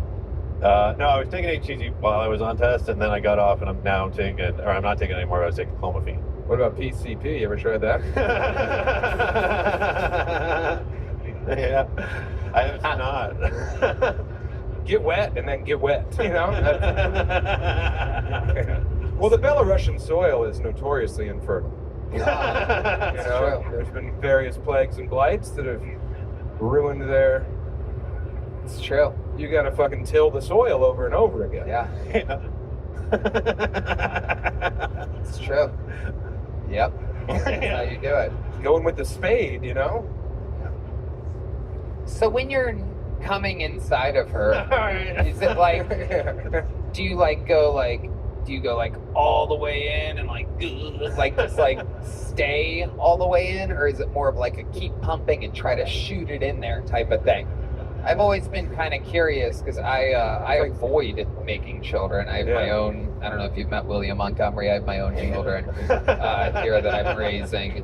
It's a very hard job, but I don't know how to make a baby. Are you doing it like the BB gun at the carnival, or like filling the clown's mouth? Right. Yeah. Spray and pray. Yeah. Attaboy. Yeah. So what are you doing? Just kind of, yeah. Leaving it in for a second, then leave it in for a sec. Let it marinate for a second, right? You are a romantic. Yeah. Sweet boy. It's like prepping chicken thighs for you. When it comes out. Yeah. Red Band's like, do you blow it back in there with a scuba fucking? Yeah. No, yeah, blow it in. That's Red Band. Yeah, genius. Ever since you were right about Zimbabwean fruit baskets, you got a real swagger about your Red Band. All right. This is amazing. So, what else is going on other than pumping away, trying to make babies? Anything else we should know about you, Dan? No, just chilling, working. You work at Sunset Strip Comedy Club. Yeah, no, I'm also like an engineer during the day. Oh.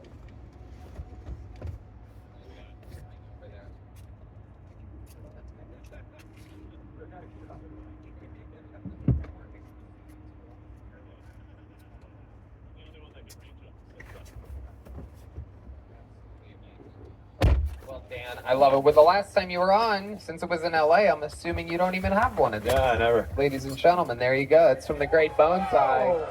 I'd love to have you on the secret show also, especially if you're working. All right, thank you guys. Make some fucking noise for Dan Nolan. He's signed up over 50 times. That was great. That's 50 fucking weeks of lingering around hundreds of other people at a big, dreary bar known as Poor Choices on 6th Street. And he finally got back up again. All right, your next bucket pool goes by the name of Mike Hammock. Make some noise for Mike Hammock, everybody. What's up, guys? I'm out here from Colorado Springs, from a very traditional, conservative Colorado Springs family. My grandparents are married for 62 years. They died 4 minutes apart. Sounds sweet. The doctors tell us that's very common in murder-suicides. Pretty much par for the course is what he said. America's got a lot of problems. I think none worse than women in their 20s having too much confidence. Listen, I was hanging out with a comic and his girlfriend, a couple of her friends were out. We had a drink, we got a little silly. One of them gives me like a half boob flash and looks me dead in the eyes and goes, "I bet I'm hotter than your wife." Yeah, what do you say? I panicked. I didn't know what to say. I'm like, yeah, maybe you're 22, but you're not hotter than my house and kids. Like, I have a 3% mortgage. You think I'm gonna risk that on fucking you? Are you out of your goddamn mind? It's a pre-COVID mortgage. What are you doing right now? What are your tits made out of? Custody? Get the fuck out of here. Oh my God. I feel like that was the minute. I feel like that was a minute. Yeah, you did it, dude. That's what it's like. Welcome, welcome. Thank Thank you. I love it. How long you been doing stand-up comedy? How you doing? 12 years. 12 years. Where at? Denver. Yeah. Denver with Sam. Oh, Yeah, amazing. He's a fucking. You're funny now. This is great. Yeah. When you came out, I was like, ooh, okay, check your phone. But no, that was great, Mike. Way to go, buddy. Thank you. You win bald? That sucks, but. Yeah, I had 2 kids. I had 2 kids during the pandemic, so that's what fucking happens. And did you become a pedophile for the mustache too? I like to jog, and so it makes me feel like people see me with kids, they start chasing us, and that's what the mustache is for. Not really good at riffing, Mike. Nope. So, you know. I gotta bully you a little bit, Mike. That was good, buddy. Got good at work. the craft, not with the arts. You know what I mean? So, Mike, I love it. This is amazing that you're from Denver. Literally, I would say, without a doubt, top 5 comedy scenes in the country. And one of the greats from Denver, Sam Tallent's here. So you remember seeing him less funny, as we've seen this a billion times with people that have stuck with it, Yeah. done it for a long time. He was so unfunny I didn't like him. But now I'm charmed, man. That was great, dude. Well, thank you. You're headlining on the road and shit, right? Yeah, I'm going out a little bit. The kids have slowed me down the last couple of years, but I just booked a place in Michigan. How old are the kids? 3 and 1. 3 and 1. Girls, boys? Both boys. Both boys. Look at you. Dan Nolan's jealous. He's out there shooting blanks like fucking. Meanwhile, you look like the one that would need fertility drugs. I actually just got cut. I just closed up shop. Oh my God, that is incredible. Looks like he needs HIV drugs. Yeah. It's fucking Philadelphia over here. It is incredible. You still based out of Denver? Yeah. You're just visiting Austin. Yeah, I flew in for this. Amazing. First sign up. Wow. That is absolutely incredible. You just got to literally see Dan Nolan, who's works for Red Band, say that he's signed up over 50 times here in Austin, living here for years. You fly in today, you get up, and you get to literally perform in front of a Denver icon and fucking have a good set. That is incredible. Yeah, that rules, man. I'm so Dude, yeah, I'm very excited about that. This is pretty pretty cool. great. This is pretty cool. I also got up on the Mothership open mic, but I didn't know you had to check in, and so I missed my fucking spot on the open mic. Missed your So spot. this is such a goddamn save. This is fucking phenomenal for me right now. Yeah. Well, very business-minded, Mike Hammock. Yeah. Yes. Yeah, it tracks. Attaboy. Are you still in the Amazing. Springs? Yeah, we moved down there during the pandemic, and we're locked, and we got the kids. We're not going anywhere. Yeah, these kids are really a fucking Yeah. anchor around your neck, huh, buddy? You just need to. Yeah, the 3-year-old has a sleep disorder, so I've definitely thought about it. Yeah. what kind of sleep disorder does a 3-year-old have? He has never slept through the night his entire life. From day one, he's still waking up 2 or 3 times a night. He's got a REM disorder, so every 3 hours he's up for about 10, 20 minutes. You should put him to bed forever, Mike. Wow. Yeah. So, how long does it take him to fall back asleep? What are some tricks that you do for that? You play him some of your old sets? We've tried a lot. We've tried, books on tape. We've tried everything. You tried OxyContin? I'll sing to him sometimes. Like, Can you give us an example of I something fucking you'll knew sing? I- Yeah. I do the classics, do the Rockabye Baby. Sing the song, Sing the Michael. fucking song, dude. Entertain me, Mike. Baby on the treetop, when the wind blows, the cradle will rock. When the bow breaks, the cradle will fall. Down will come, baby, cradle and all. Wow. Absolutely unbelievable. You're running the whole gambit here. We're getting a little taste of everything from Mike Hammock. Ironic that your last name is Hammock and you have a kid that can't fall asleep. If your name was Mike Tempur-Pedic, maybe you'd have better luck. What do you do for a living? I do cybersecurity. Ooh, so cool. Hey. Ooh, I'm so secure with your Looks like- cyber. Look, you help people download child pornography. Absolutely incredible. It's true. Nobody likes a kid that can't fall asleep more than a pedophile. It's amazing. It's like just action all night long, just every 30 minutes, just waking up for more cock. But when my wife is cranky, I know she's not putting out, you know, so. Rock-a-boy, baby. Oh. All right.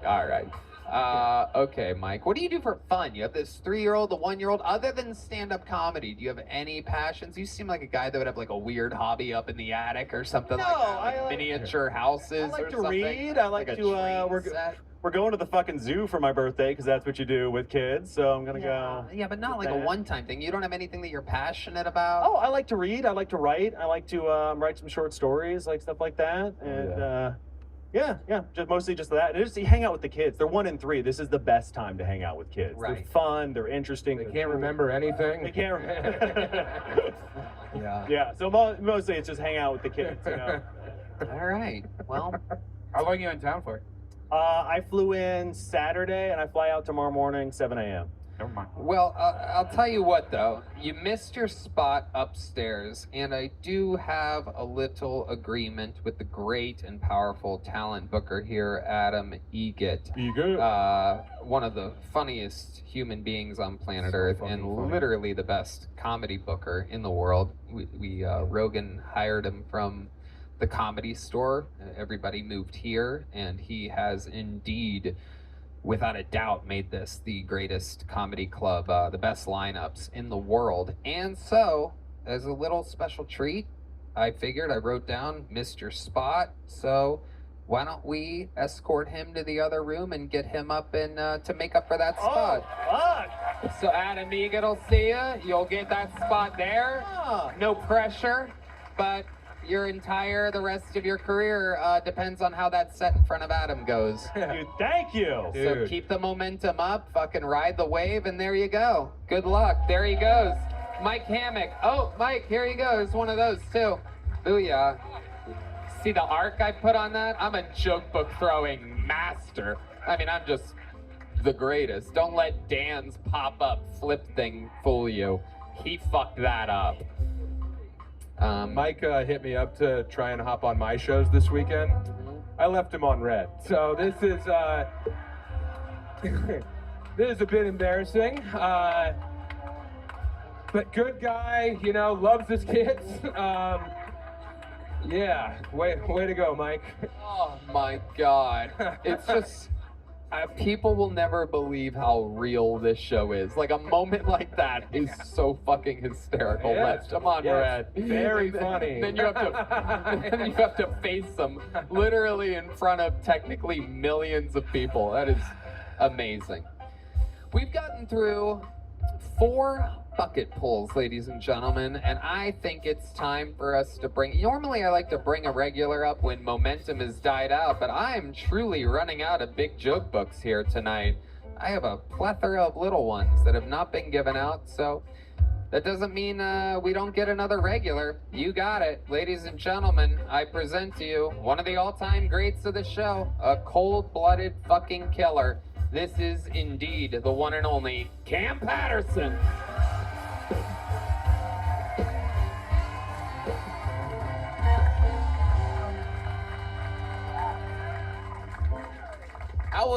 I was in Oklahoma this weekend, and it was cool. I like Oklahoma because they had pretty good weed out there. And I smoke like regular a little bit, but I just like the flower. I don't want nothing else. They brought me some weed, a lot of weed, and then they also brought me THC syrup. And the lady was like, listen, this syrup is very potent and strong, only take a teaspoon. And I wanted to be funny, so I was like, I'm gonna drink the whole bottle. And she went, do not do that, you will die, right? So my homeboy, he is like a weed connoisseur, he loves weed, weed is his thing, right? So he was like, I'm gonna just pour half the bottle into a cup, I'll be fine. Now listen, the bottle had a skull and crossbones on it. You listen, he thought he was better than the dead nigga, he not, okay? Nobody's better than the dead nigga, nobody better than that skull and crossbone, you will die, right? That's why it's there. That same skull crossbone is on bleach, you understand that? So he took the drink, right? and he became autistic. And not like regular like non-verbal autistic. He was talking to me with his hands. And then he shit himself. So that was pretty cool. All right, that's my time. Booyah. Oh, man. I didn't think that was gonna work. That was strange. I was stressing about that one. That was scary. You put yourself in quite the tough position. So many good sets. You're following yourself. You're competing with yourself week after week, and there's nothing like it happening in all of comedy. You know, you came in when the show was blowing up, was huge, and doing great stuff. So it's a tricky situation. Yeah. And you handle it with grace, like a pro. You're so naturally funny, Cam. Thank you. You're so fucking funny. Thank you so much, yeah, man. Dude. I don't know how you keep that hat on your head, but it's black magic, and that's what it is. So, you mean voodoo? They're eating the cats and dogs. No, not voodoo. They're eating the cats and the dogs and shit. That was so funny. That was funny as shit. Is that your Trump impression? Yeah, cats and dogs, nigga. The cats and the dogs. That's how you do it. That's how you do it. Yeah. You go cross-eyed for your Trump? That's how you do it. That's how you talk. Eating the cats and the dogs. Ooh, it's getting better. I'm actually watching it get better as you can really do a good impression. They're eating the cats and the dogs. That's good. That's fine. Don't make that fucking face, fuck nigga. That's a good Trump impression. He went, that's a great Trump impression. Yeah. It's so bad. I'm not good with voices. I can only do mine. That's it. Any other one, I'm like, whatever, nigga. That's it. That's all I can give you, brother. Absolutely. Cam is hilarious. I love it. Oklahoma does have great weed. Bro. Our favorite weed grower in the world moved to Oklahoma and began a huge operation there. And it's a thriving place. Weed is super legal. It is highly competitive. It's a whole thing going on there. It's crazy. No, that happened. Yeah, that story happened yesterday, and my dog with me right now, and he's still high. That's the thing. Like he's still fucked up. The funniest part, he was I want to try to make that like a full story. The funniest part about it though to me is he was like in the bathroom, he was taking the shit, but he threw up on himself, right? Oh yeah. So he wasn't. We were like, yo, Joe, you good? And he wasn't saying nothing. I'm like, yo, Joe, you good? I'm like, this nigga probably died in the bathroom. So we got to go check on him. So I bust in the bathroom, and he just went, "What you in here for, faggot?" That's what he called. Like, I'm trying to help you, dumbass. Like, get out the bathroom, gay ass nigga. What am I trying to help you? They're gonna be doing the Oscars in 20 years. There you go. That's over. Oh man. I don't think it'll take 20 years to get there. That is amazing that if he thought that was your moment to get gay while he's shitting and vomiting all over himself. Like, this is my time. This is when I'm gonna make my move. I'm finna take it now, brother. Oh yeah. This is good, man. I like this a lot. I love gay people. Hell yeah. I'll be having to say, you know what I realized about this show? My words matter. That's kind of crazy, right? That's insane to me. Yep. My words mean something to people. That blow my mind. Bro, you know the episode? It's real shit. I didn't know this. True. Black words matter. No, they do. Yes. Bro, I just be saying random shit. Yeah. Like a couple episodes ago, I said legalize fentanyl because I just wanted to, right? And 20 people came to my show with legalized fentanyl shirts and Can for President on their shirt. And I was like, you can't do that, dog. Don't listen to me. Hey, I'm gonna tell y'all something. I just found out that a pickle was a cucumber yesterday. Understand? Do not listen to me. Don't do that.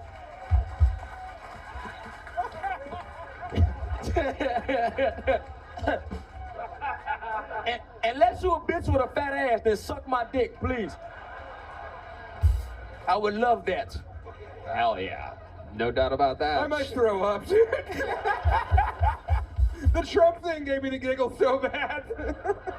I just learned that a pickle was a cucumber. Oh, fuck. That is amazing. I did, though. Yeah. That's true. That's a true thing. I can't look at you. You think I'm playing? You think that's something I play about? I'm dead serious, dog. Yeah. I ate a cucumber that was sliced like a pickle, and I went, oh, fuck. Who explained it to you? Who told you? Who confirmed it for you? Oh, my brain just went, oh, it all makes sense now. I just thought a pickle was another thing, dog. It all makes sense now.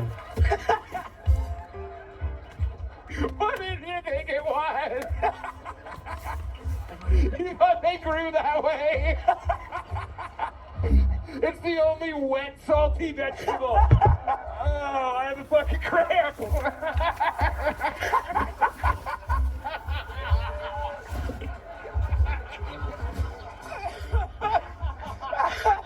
I thought you made them in water and so I was confused. What do you think a raisin is?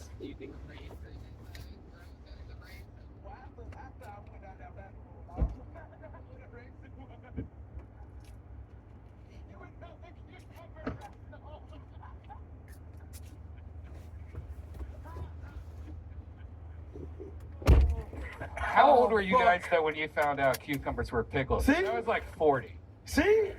What? I also thought pickles were just pickles. Now I feel fucking retarded. God damn it.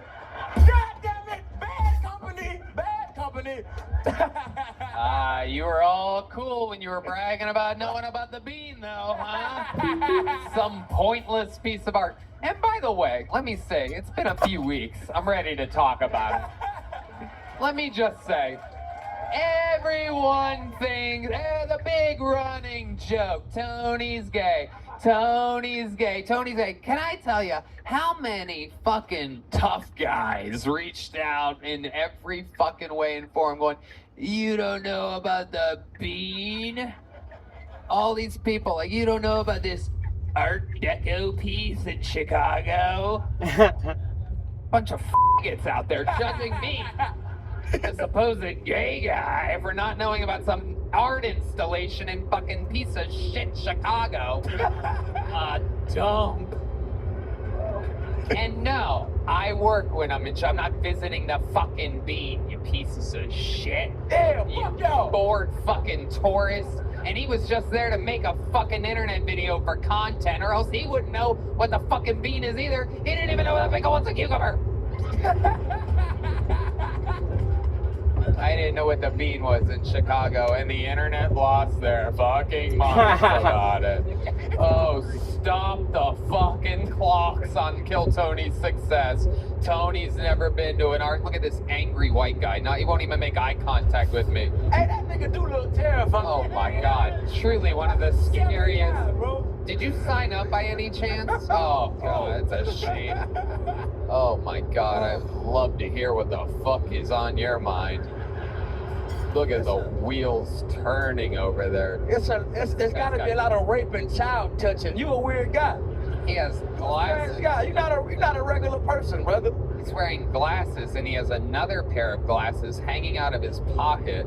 Right? That's crazy. All scary, and the pocket is button closed, but the glasses are. Can you even get those out of there? Do those? Oh, okay. Very amazing. It's a fake button. It's a false button. Uh-oh.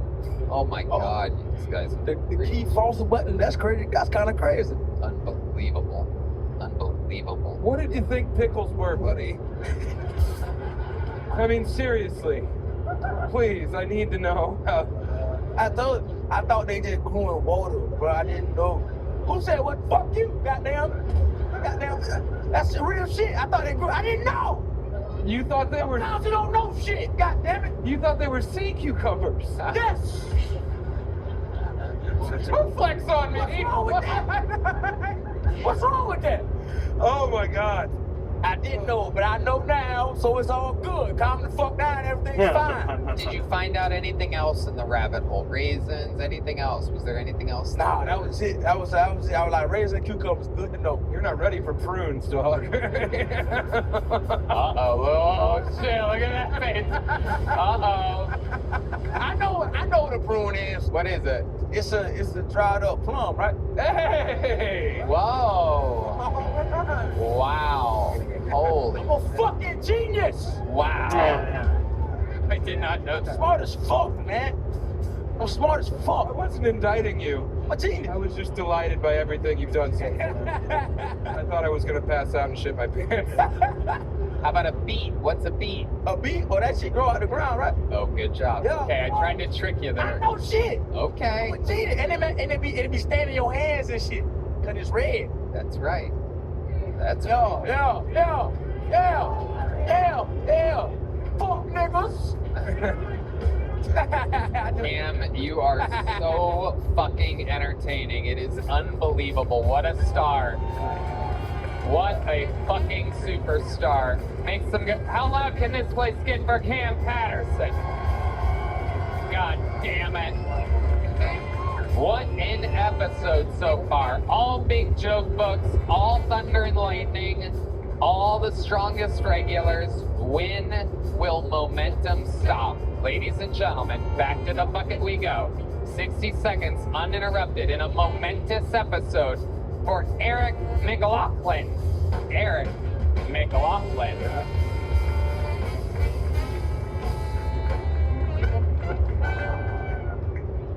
Wow. Hello, everybody.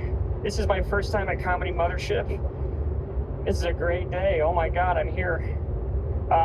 It was already pretty good. Last night I had a dream that I had sex with my high school crush. Yeah, it was pretty good. It was a little weird when I realized I only really knew her when she was 15 years old. So I was like, I hope it was like a 30-year-old version of me and a 30-year-old version of her. Or maybe a 15-year-old version of me and a 15-year-old version of her. But I'm pretty sure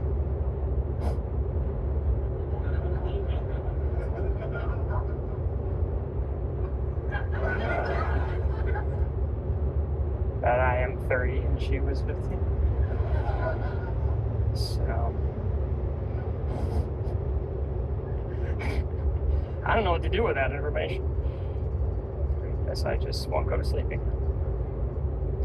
Anyway, I'm not gonna make the minute. That's all I had. Thank you. All right. Well, there we go. I am grateful he bombed. We needed someone to cool this thing off. You didn't bomb. You did fine, you know. But no, it's okay. We needed to fucking pump the brakes. Yeah, yeah. It made sense. They were getting spoiled out there, you know. They were like, no one's gonna miss tonight. Well, yeah. You put an end to that rumor. So yeah. Even championship teams have to punt the ball every once in a while. You don't score on every drive. You are that guy. Yes. So let's talk about Eric. First time at the mothership, first time in the show. How long you been trying stand-up? I've been doing this for 2 months. I am very new. All right. I love it. Very, very new. You live here in Austin, Texas? I do. I am a local. Yes. You born and raised here? No. I was born in California, but I've lived here for like 17 years. 17 years? Yeah. Wow. How old are you? I'm 30. 30? Mm-hmm. And you moved here 17 years ago. Parents' depression or recession or whatever they call it. Your parents moved here. That's right. That's the answer. Yeah. All right. Depression and recession. I don't know what the fuck that has to do with anything. Well, it's 2008 is why. So they were like, we got to get out of California for jobs. It's always good when you tell a story and people have to do math. That's good. Yes, 2008. Yeah. So where do they move to? We live in here, Austin. It's where I've been. They're still living here, and I still live here. By the airport. Okay. Yeah. Southeast Burleson. Right. You want to take this opportunity to dox your parents' address? Do you still live with them? I don't. I live near them. I live like a block away from my parents. Why do you live a block away from your parents? Well, I lived with them when I got out of college, and they were like, I got a job somewhere, and I was making good money. They should buy a house next to us, and I was like, okay. So I just bought a house in the area because they're homes. Now we're like, okay. If you guys want to grab a drink or go to the bathroom. Literally, so many people are like, oh, I'm gonna piss. Oh my God, look at this storm. I've never seen anything like it before. All right. Oh my goodness, there goes hot chicks are leaving. Jesus Christ. What is happening? Time for a ketamine break, I guess. One of those girls was in a wheelchair and she walked. Yeah.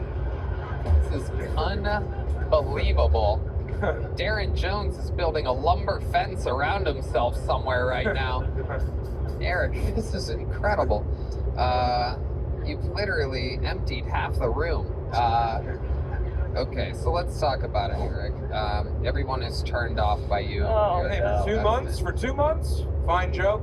Yeah. Got nervous, did a fine 30 seconds, you know? Yeah. It was, this is very hard. Stand-up's very hard. It's hard. It is. It's very hard. It is. What do you do for a living, Eric? I sell mortgages.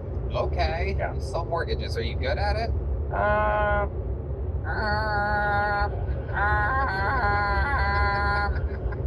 He's already got a catchphrase. Yeah. That's good.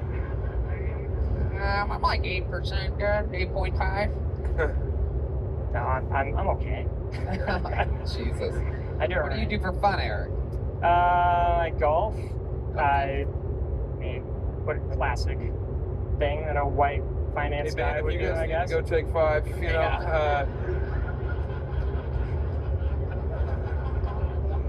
Anything other than golf? I play video games. I mean, what's your love life like, Eric? Love life is very boring. It's not going well. On dates? I do not go on dates. The last time that you attempted a date with a, are you into women? Yeah, I'm into women. I'm into women. Yeah, no doubt about it. No doubt about it. Since the birth of the newspaper, I've been. Is that really how I sound? Oh wow. Yeah, is that how I sound? Mortgage rates 7.5, 8.5. What are you into? What do you want? You I sound buy like a house. cartoon that's going to fight the Kaiser. That's what you sound. I sell houses, but you have to live within 1 block of where my parents live. We have some great units available in baggage claim. You can take a locomotive to your new house. Buy a war bond while you're at it, see? Plans a victory card, why not? Big upcoming election, I'm voting for Lyndon B. Johnson. I'm with Cal. Let's talk about these dates. When's the last time you attempted? Are you on any of the apps? Are you trying? You seem like a good-looking guy until you talk. Wow. That was okay. That made me feel kind of good, I You guess. know that about myself, see? I always thought I was incredibly attractive. Hey, beep beep, get out of my way. I'm coming through here. I gotta drive to the mothership for my first time. I need more petrol for my Model A. Traffic has really been crazy since the invention of the automobile. They shouldn't have let the Chinese drive. Look at this guy.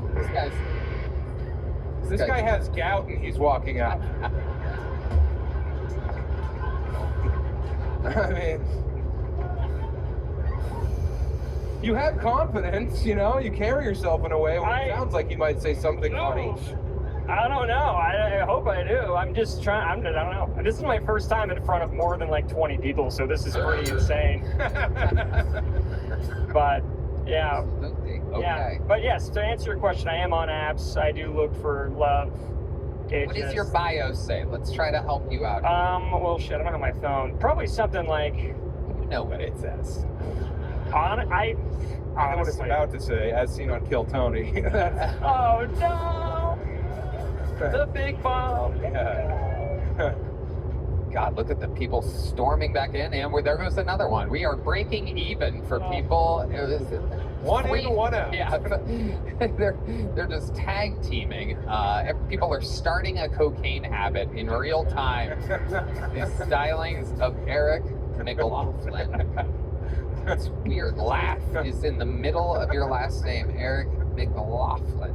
I know, pretty tacky, pretty hacky. Crazy. No, it's there. Is that your real last name? That's my real last name, Irish. But I'm actually Brazilian, which is interesting. Now we're talking. Okay. Yeah. What? How are you Brazilian? My mom is Brazilian. I am Brazilian. I have a passport there and everything. I go to Brazil. I speak Portuguese. You should get a huge ass installed. Yeah. That'd be cool. Yeah. Comics need a hook in this day and age. Yeah. If you got a huge ass and you're just fucking rocking it around in those shorts. Yeah, no hook, just a bump. I don't have an ass. Red man, come on. You stepped on the one funny thing he almost said. Red man is the master at that. Oh my god. Can you speak? I want to hear your do a joke in Portuguese.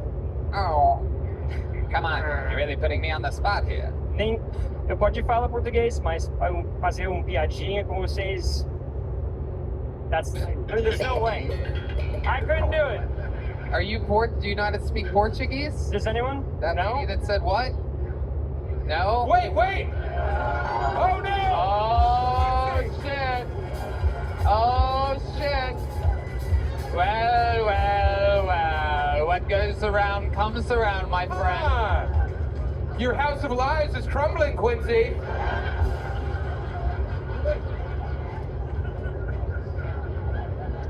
You speak Portuguese for real? Yeah. Okay. Quincy, what did he say when he said something into the mic? Put the mic up to Quincy's mouth. He literally said, I'm going to tell you a joke in Portuguese, but he didn't say a joke. Oh, shit. Oh, shit.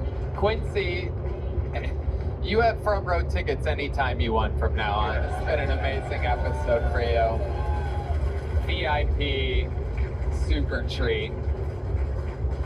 Do you live here in Austin, Quincy? Okay, perfect. Good. Fine. I just realized that I gave away $6,000 Holy worth of tickets at once. That's unacceptable behavior. But it was worth the pop. Okay. People heard Quincy talk and they're rushing back in the room. Yeah, exactly. Dripping wet vaginas. Okay. So, this last date you went on, when do you think that was? Oh, probably a year ago. Oh, my goodness. 1942, right before the start of the war. Oh my gosh. I believe it was the great Winston Churchill at the Maybe time it's the speaking on the nerds. radio. It was a year ago. We went out to a bar. We got martinis. It just didn't click. I was just like, yeah, I'm not You feeling say this. it didn't click. Exactly how did it go? We were just chatting along. I was chatting with her. I don't know. Like, what do you say? You know what I want to do? Heidi, is Heidi here? Can we get Heidi out here? Heidi. Oh wow, look who it is. Heidi, Heidi, I just want you to stand there and I want you to look him dead in the eyes. I don't want you to break eye contact with him at all. I want you to look dead at him, Heidi. Okay. And I want you to talk to Heidi like you're on a date with Heidi. Eric, you know, don't look at me, Eric. You look at Heidi. Heidi, you look at him.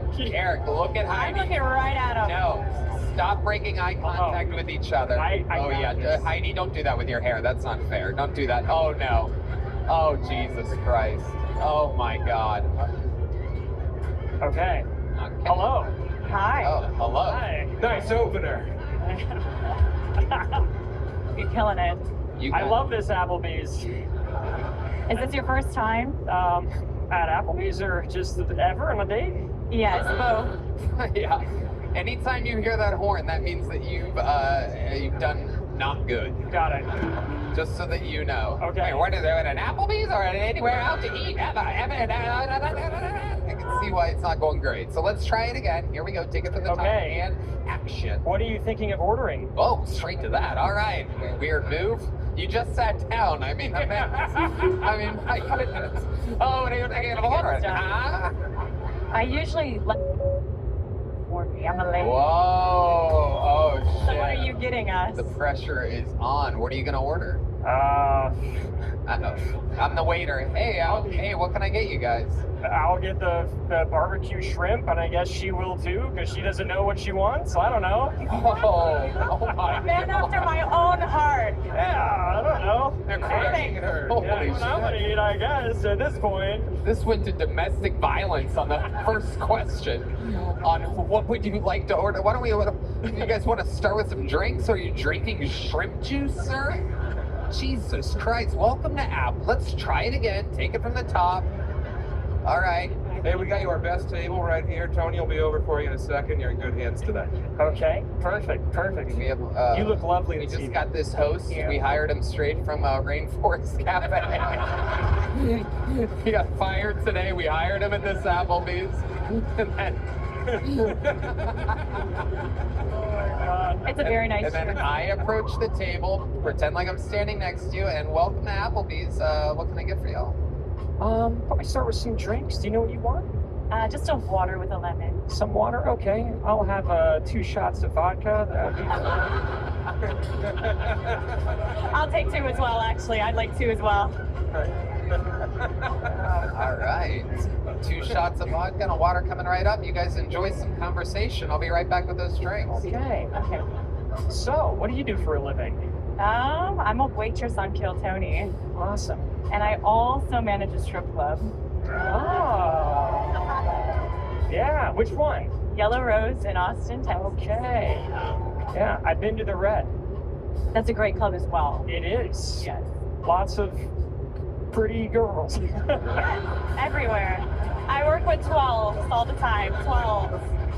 Yeah.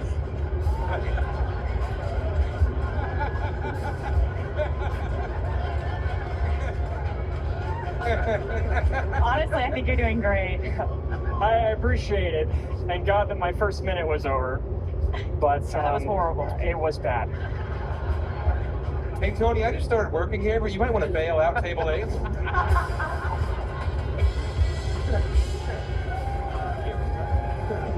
Oh. No. Don't change the fucking lighting. I'm obsessed with this. This might go on for the next 45 minutes. Hold on. I want to keep the conversation going. It's unbelievable. Okay. You're waiting for your drinks. I'm out there making a water with lemon and 2 shots of vodka. Classic Applebee's order. Sam is filling up the ice bucket for me. I needed more ice, so. Yeah. So how long have you lived in Austin? I've been here about 3 years now. Okay, perfect. Yeah. And do you like it here? I love it. There's a lot of fun things to do. A lot of transplants, unfortunately, from California, but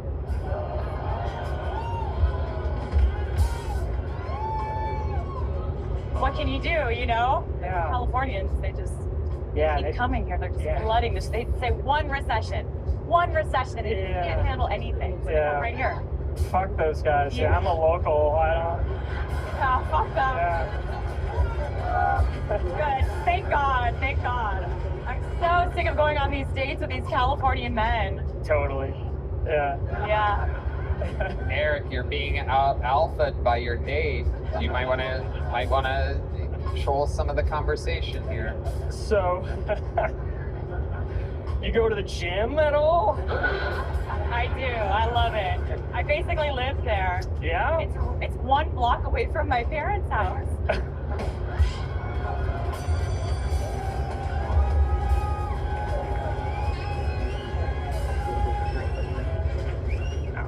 Sounds convenient. So.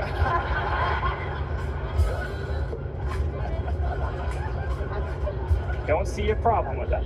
So where were you born? I'm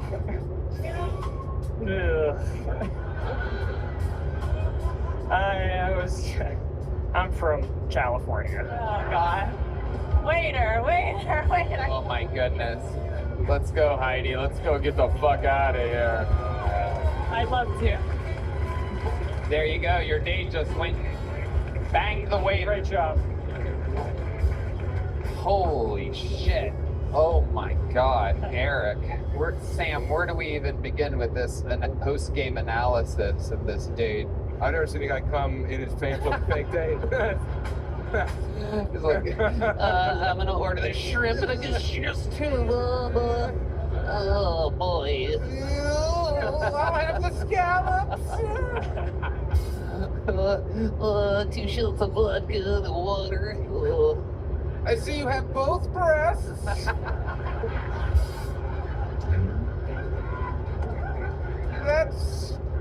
That's convenient. 1 for me, 1 for you.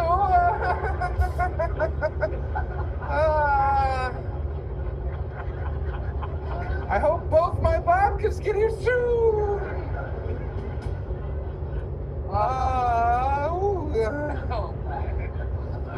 Holy shit, Eric. He did a good job, dude. Yeah. That was good. No, man. it's amazing. Yeah, I appreciate that. Appreciate it. Redemption song. Yeah. is incredible. You know what, Eric? Give it your watch, 2 Tony. months in.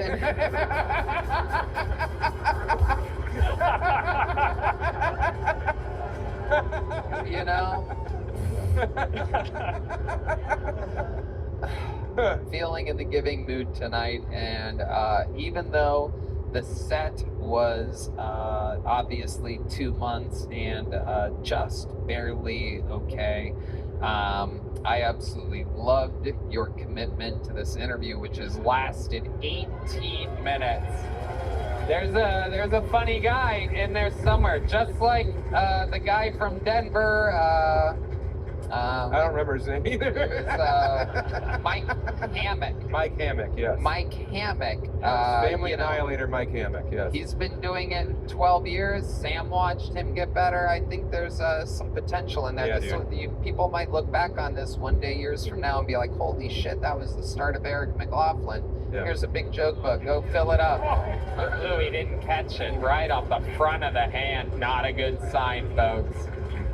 That's how it starts, Eric. Congratulations. Dude. I really appreciate it. I love the show, and thank everybody. Thank you, guys. Awesome. There he goes, Eric McLaughlin, ladies and gentlemen. God damn. We're having some fun here tonight. This is so much fun. It's unbelievable. It's unbelievable. Ah, well. I'm ashamed he lasted 18 minutes with me, honestly. Wait, what? I said, I'm ashamed he lasted 18 minutes with me. I could have done so much better. It's amazing. It was fantastic. The hot, hilarious, smart Heidi. One more time for Heidi playing along. Great fucking sport. Hey, Table 8 didn't pay their check. He dined and ditched, and there's a weird white sticky substance on his seat. Did you bring him clam chowder? I don't remember you bringing him clam chowder. It's weird. It's also mixed with tears. All right, ladies and gentlemen, your next bucket pool. Ladies and gentlemen, make some noise for Shelly Peebles, everybody. Shelly Peebles.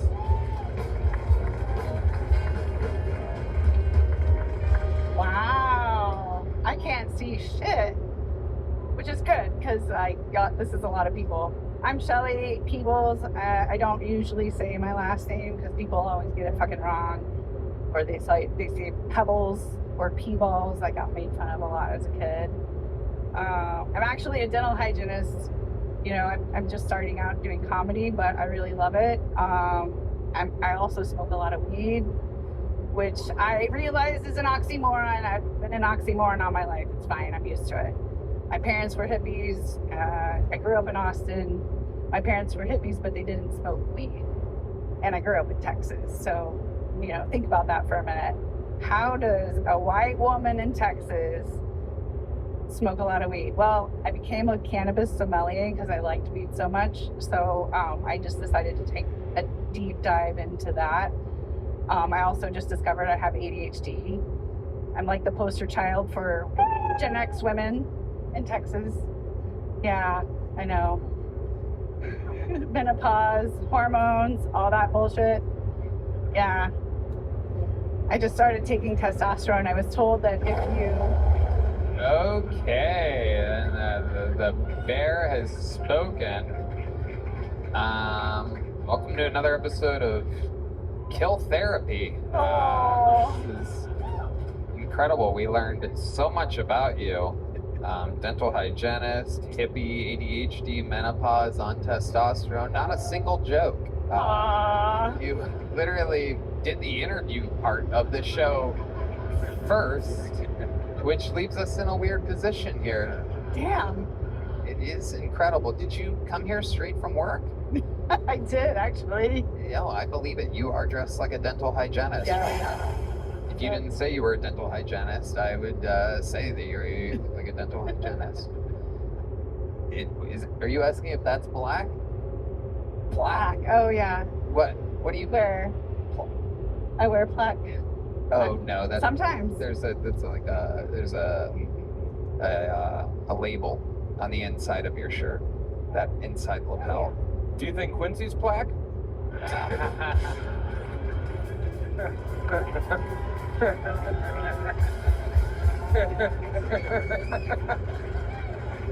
Someone had to say something funny, you know? Like It is incredible. Or like hot chocolate. What happened here tonight, Shelley? So, how long have you been trying stand-up comedy? Off and on for like 6 months. Off and on for 6 months. How often do you try? As often as I can, but I also have a full-time job and 2 kids. Okay, 2 kids, 1 and 3. You live in Colorado. I bet your kids are in their teens. They are. Yes. Yes. Because I'm in menopause. Right. We'll go with that, yes. Yeah. That is. I assume you started early because you have the Lion of Judah tattooed on your arm. Which one? The Lion of Judah, yeah. On your arm? My daughter did that. Your daughter drew Yeah. it. Well, she's gifted. Wow. At least someone in the family's got talent. Now, I don't want to be nasty. I'm sorry. Stand-up's hard. It is. It is really hard, especially when you're going through menopause, which you've mentioned multiple times so far. It's basically your get her done. If a joke doesn't work, I'm going to start trying that. If a joke ever fails for me, if I ever try one, it just goes, I'm going through menopause. But the crazy thing is that'll work for me. That'll actually get a laugh. It might. But it won't for you. Damn. So let's talk about it, Shelley. You are in the eye of the storm, a show that's famous for being a big boom and burst and help for people that do good, and it's rough on people that have a rough set, and you're in it right now. How does that make you feel? You seem like you have a lot of emotions. You seem like you're medicated. Are you on a lot of medicine? No, I wish I was. You just smoke pot. I smoke a lot of And then whatever nitrous you can get out of the tank, right? Actually, I had a dentist that did that. Oh, yeah. Yeah. Yeah. Yeah. Can you get us pills? Oh, no. It's nice meeting you. What do you do for your ADHD? Well, I actually just started taking Adderall. There you go. So you are on some medicine after all. Just today I took my first dose. Really? Yeah. Okay. Do you have them on you? No. 2 for 10? Hey, I have 2 shots of vodka and a water. Okay. Whoa, that date went through menopause at the table. So, Shelley, let's talk about it. You mentioned menopause more than anything else. How long have you been going through that for? What's that like? 10 years. 10 years. Wow. Knock it off. It started early. Oh, Jesus Christ almighty. Oh, my goodness. This is why I smoke a lot of weed. Yeah. That, and I have an ex-husband, so. Okay. You guys get along? No. No. Why not? What's he like? Because he's a dick. Yeah. Yeah. What, how is he a dick? Well, he's very abusive. Oh, Jesus Christ. Boy. Let's mine this vein, Tony. Yeah. Okay. Changing direction. Who's ready to laugh? Yeah. This interview. Jesus.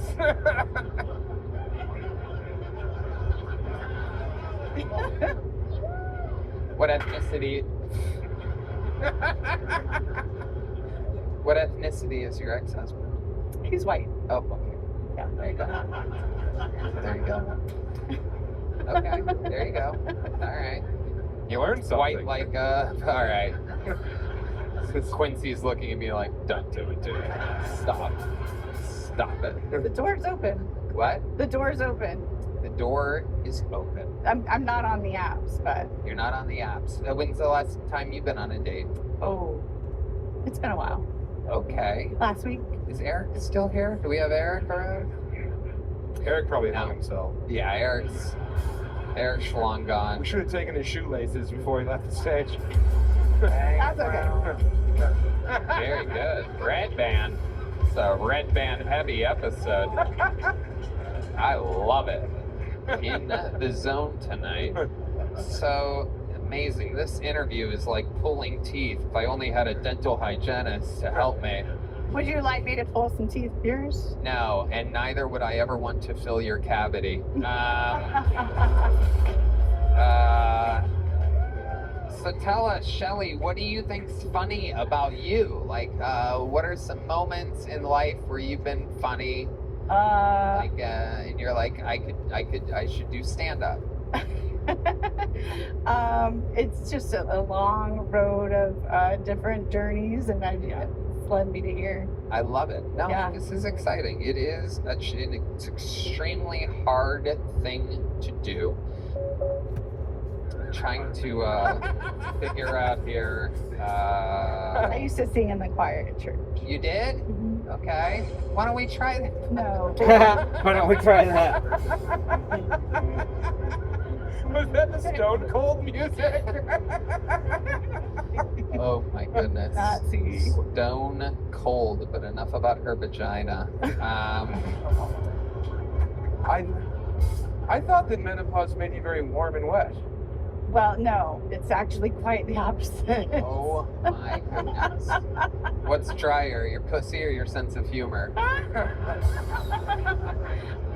That's a toss-up. It's a toss-up. That's fun. See, that's funny, Shelly. There you go. She said she sang in choir. Okay, so why don't we try this? You know, you have more experience, obviously, in choir. A 1, a 2, a 1, 2, 3. Sorry, no.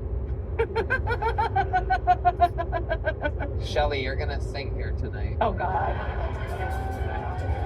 You didn't want to do. You didn't get any jokes, and we're gonna at least try to hit a note here tonight. I can't even think of a song to sing right now. These, you know, black shit. What's a church song? I don't even. Amazing Grace. It wasn't a gospel choir, was it? No. Oh, never mind. It was like church music, but like pop. Okay. How about a poppy version of Amazing Grace? And here we go. Where's my music? 1, 2, 3, 4. I don't know if that's Amazing Grace music. It's like about to be like an Adele moment right now. Grace, how sweet the sound that saved a man from me. Okay, stop. Oh my God, Jesus Christ. My God, you made my pussy go dry. And I have a famously wet pussy. Unbelievable. It's like she's allergic to microphones. It is incredible. And what do you sing it like karaoke? What do you... Nothing. Oh, hit me with your best shot. Okay. That's my. All right. Hit me with your best shot. Oh my, okay, stop. Oh my God. The windows are breaking on 6th Street right now. This is incredible. Quincy, can you save her? Is this why your husband hit you?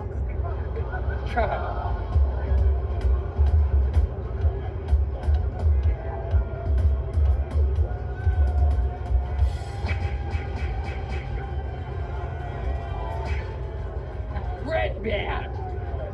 What is wrong with you? Is it why your husband hit you? This fucking bitch sings like shit. She's laughing, people. I can already feel the heat from this one. She's laughing, you fucking... It's called a hot flash, okay, motherfuckers? I love it. There's a little fire in there, Shelly people. Well, I am an Aries. Uh-oh, look out. Look out. Wait, you're into astrology? No way! Who saw that one coming? Your whole set was crap. That's about where my knowledge is. Oh my goodness. Shelly, we tried. Look, this isn't easy. You're 6 months in. Yeah. You're already funnier than Amy Schumer. You're leaving here with a little joke book. Can you catch? Very good. There we go.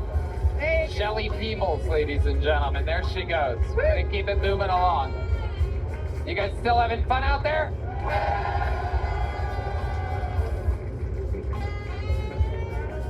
We're doing it. Ladies and gentlemen, as you can see tonight, anything can happen. Make some noise for your next comedian. Eddie Lursa. Eddie Lursa is next on Kill Tony. I dated this girl who didn't believe in dinosaurs once because they're not in the Bible. But neither is Planet Mercury, and it was still the reason she was acting like a bitch all the time, apparently.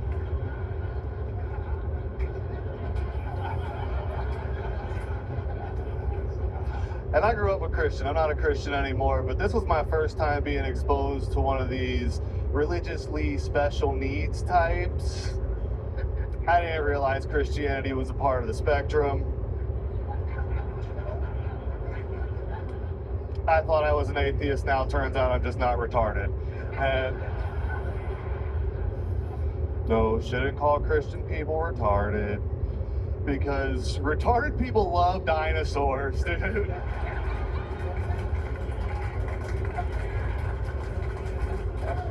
I got 2 buddies with autism that identify as triceratops right now. And the point of this is, if you're dating one of these religiously handicapped people, they're probably not going to let you fuck them if you have a dinosaur kink while you watch Jurassic Park. But she did restore my faith in one aspect. What was it? What did she restore your faith? I do believe in the burning bush again, because that bitch gave me chlamydia, dog. Oh, shit. All right. Thank you. Eddie Larsa. And we're back, people. Yeah, just like that. Yes. Is amazing. So, welcome, Eddie. Thank you. Is this your first time on the show? Second time. I got pulled in a turbo round one time. Okay. So it was quick. That was that crazy episode where we found Aaron Belial at the end, or? No, it was the last pop-up episode. Before, I think it was before you went to LA. Yeah, with the regulars. Yeah, it was regulars episode. Perfect. How did that go? Was that good too? Yeah, it was fun. Awesome. So welcome back. Tell us more about you that we didn't learn the last time you were on the show. The last time we talked about me growing up in a group home for a minute. My mom's a professional jazz and blues singer. I've been out here for almost a year and 2 weeks. It'll be a year and 2 weeks. Yeah. So it's been a year. It's been a year. It's been a year. It'll be a year and 3 weeks, a week after that. I love it out here. Austin's great. What do you love about Austin? I mean, I love the comedy scene for sure. I don't do a whole lot else anymore with my time right now. I work in a bar down the street, and they always ask me what there is to do. I'm like, I can tell you where all the clubs are. I don't drink anymore. I've been sober for a year and a half now. You have sober face. Yeah. You look like you're fucking clinging to the trees of a forest fire in your mind. Like anything could send you back into that well whiskey, man. No, tequila. The well tequila. Okay, mine was funny, but we could. Do you climb rocks? No. I used to. I moved all over the country. I used to snowboard, and I've lived in Keystone, Colorado for a couple years. Oh, yeah. I was in California for a year, Florida, North Carolina. I moved here from Florida. You were trying to run away from that group home, huh? Normally I would just burn my life down and be like, all right, we're done here now. We'll go somewhere else. Yeah. Okay. What do you do for work? Oh, yeah, you were at a bar down the street. Yeah, I work at a bar See a on lot of Rainy crazy Street. stuff there? More crazy stuff when I'm just out here. Did you say on Rainy Street? Yeah, Rainy What's your Street. thoughts about the Rainy Street Ripper? I don't know if I believe in him, to be honest. So you're with the police on this one? I'm just... You think it's just a wild array of accidents? Yeah, maybe some suicides. I'm not really... I don't know. He's been doing it a long time. I feel like it's... How would you know that? Out. I'm on Rainy Street a lot. Huh. You're just a drifter who wandered into town and then murder started happening? Yeah. I was like, there's a lot of gay guys here. Let me take care of that. Yeah. You don't need booze when you have blood. Yeah, that's... There was a serial killer in San Diego that killed homeless people when I lived out there. That was something I thought could be brought here. True hero.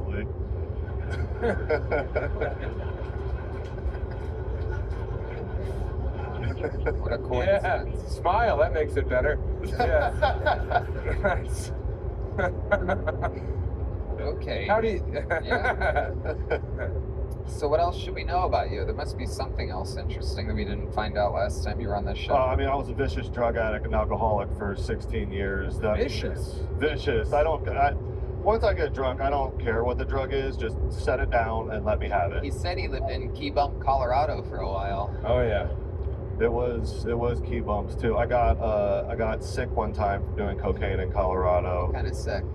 Like a real chest thing. I couldn't move for days. My dad was like, "You'll be fine." I was like, "Okay, I think I'm dying right now, but otherwise." The only cure is murdering a homosexual.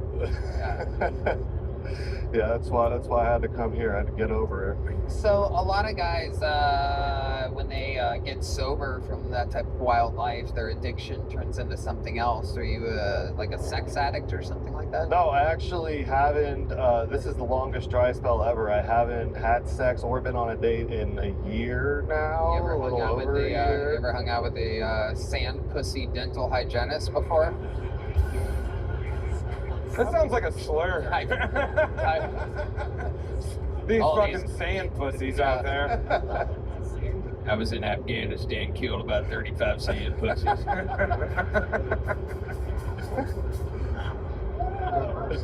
Well, I have horrible taste in women, so I think part of me is like, maybe I'll just leave them like this fun story. My last serious girlfriend broke my face in 6 places with her new boyfriend.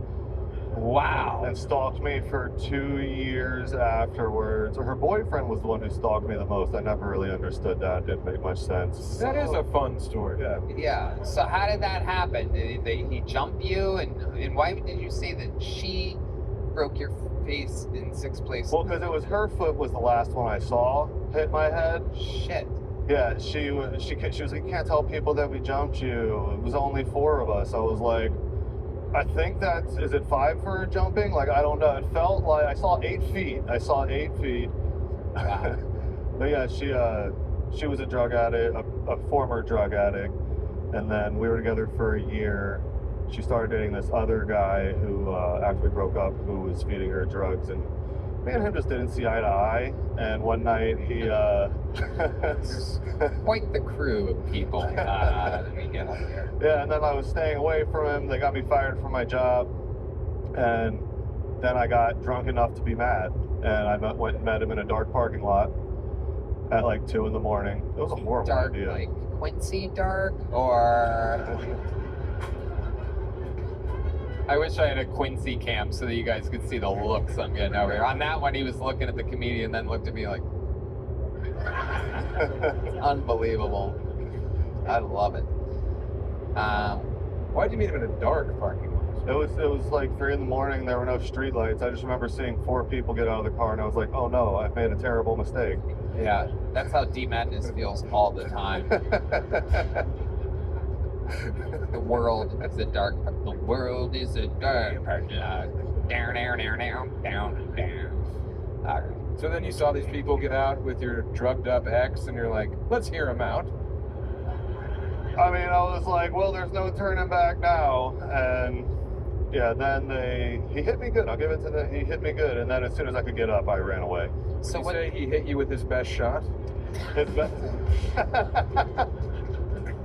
He hit your amazing face.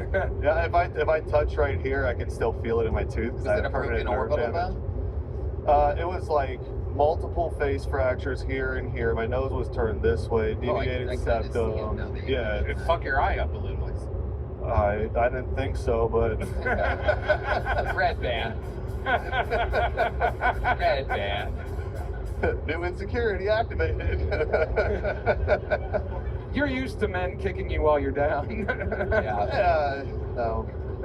I used to get drunk and I'd black out. When I was living in Colorado, I'd black out and I'd wake up with new bruises and I'd have to hit up my friends and be like, "Did I get in a fight last night?" They'd be like, "Oh yeah, you got your ass kicked again." I was like, "All right, cool." Amazing. You got a big joke book last time you were on the show? Great. Then this is for Quincy. There you go. There he goes. Eddie Lursa, ladies and gentlemen. There he goes. And it's that time. I mean, you were here for an absolute bonkers episode of Kill Tony. And on a night like this, on an episode like this, I think there's only one way to put a ribbon on it. Oh, really? Ladies and gentlemen, I present to you the reigning record holder, all-time appearances, all-time interviews, the Baron of Band-Aids, the Sultan of Salt, the Ginger of Geometry, the Connoisseur of Carnosaurs, of Carnivores, the King of Kentucky, the Strangler of Memphis. This is the Vanilla Gorilla, the Big Red Machine, William Montgomery.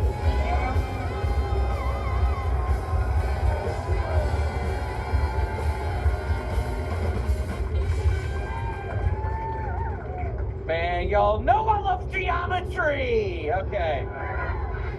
Donald Trump claims that Haitian immigrants are devouring people's pets, and honestly, I feel like he got the wrong immigrants. I mean, if we got Hans Kim, if we asked Hans Kim if he knew anybody feasting on domesticated animals, he would know. Okay, I kind of messed that one up. Please help me, Sim. But seriously, if a Haitian immigrant wants to sacrifice a small animal, that's their religious freedom. Nobody is stopping you from murdering your unborn child, Red Man. But I do feel like we should step up border security and mandate that any Haitian immigrant attempting to cross into the U.S. should be forced to practice voodoo. Because if they show up and they're saying, oh, Catholicism, hell no. What are you bringing to the table? You better be mixing up potions, stirring up bodies, directing zombies. That'd be like joining the CIA and then first day on the job, you're like, first of all, I refuse to actively participate in any conspiracy to assassinate the president. It's like, dog, what are you doing? Do you know what this job is? Okay. I got through it all kind of, Tony. It was beautiful, William. I got the Red Band. I got the dig on Red Band recently having an abortion. I was able to get that in there. This is breaking. Is that why you shaved? Is that like you look like kind of a baby right now because you killed the baby inside of your woman? I love that you think that a 50-year-old guy could have babies with drinking and smoking and doing everything I do right now. That's nice. That's a compliment. Oh yeah, I forgot the men carry the babies. I forgot about that. What the hell are you talking about? That literally made no sense, dumbass. I didn't even want to talk to your fucking ass tonight. What do you think? I think men carry the children? Is that what you are? Red Band, you were having literally the best episode of your life up until that point. Literally, Red Band was the breakout star of this episode. Yes. And then he claimed that he can't have babies like he's a dental hygienist.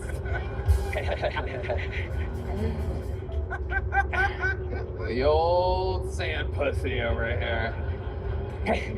Oh my goodness. What a time to be alive. And Sam, I have a question for you. What did you get recently, an Android? Because I've been texting you and the messages used to be blue and now they're green. What a nasty thing to say. What a wicked accusation. I've been texting you. You don't respond anymore. You called me this morning at 9 a.m. like a true psychopath. Because you were up all night waiting for the birds to come back or whatever the fuck you do. I needed you. I'm waiting for Wednesday, new season of Survivor. I cannot wait. I'm staying up until the new season of Survivor, Sim. Yeah. That's what I do every year. So, yeah, I was up and called you at 9 a.m. and somebody didn't respond. What were you doing, sleeping? I respond. Yeah, I was. Because I had a big night. Cool. Okay. I was finished Homeland.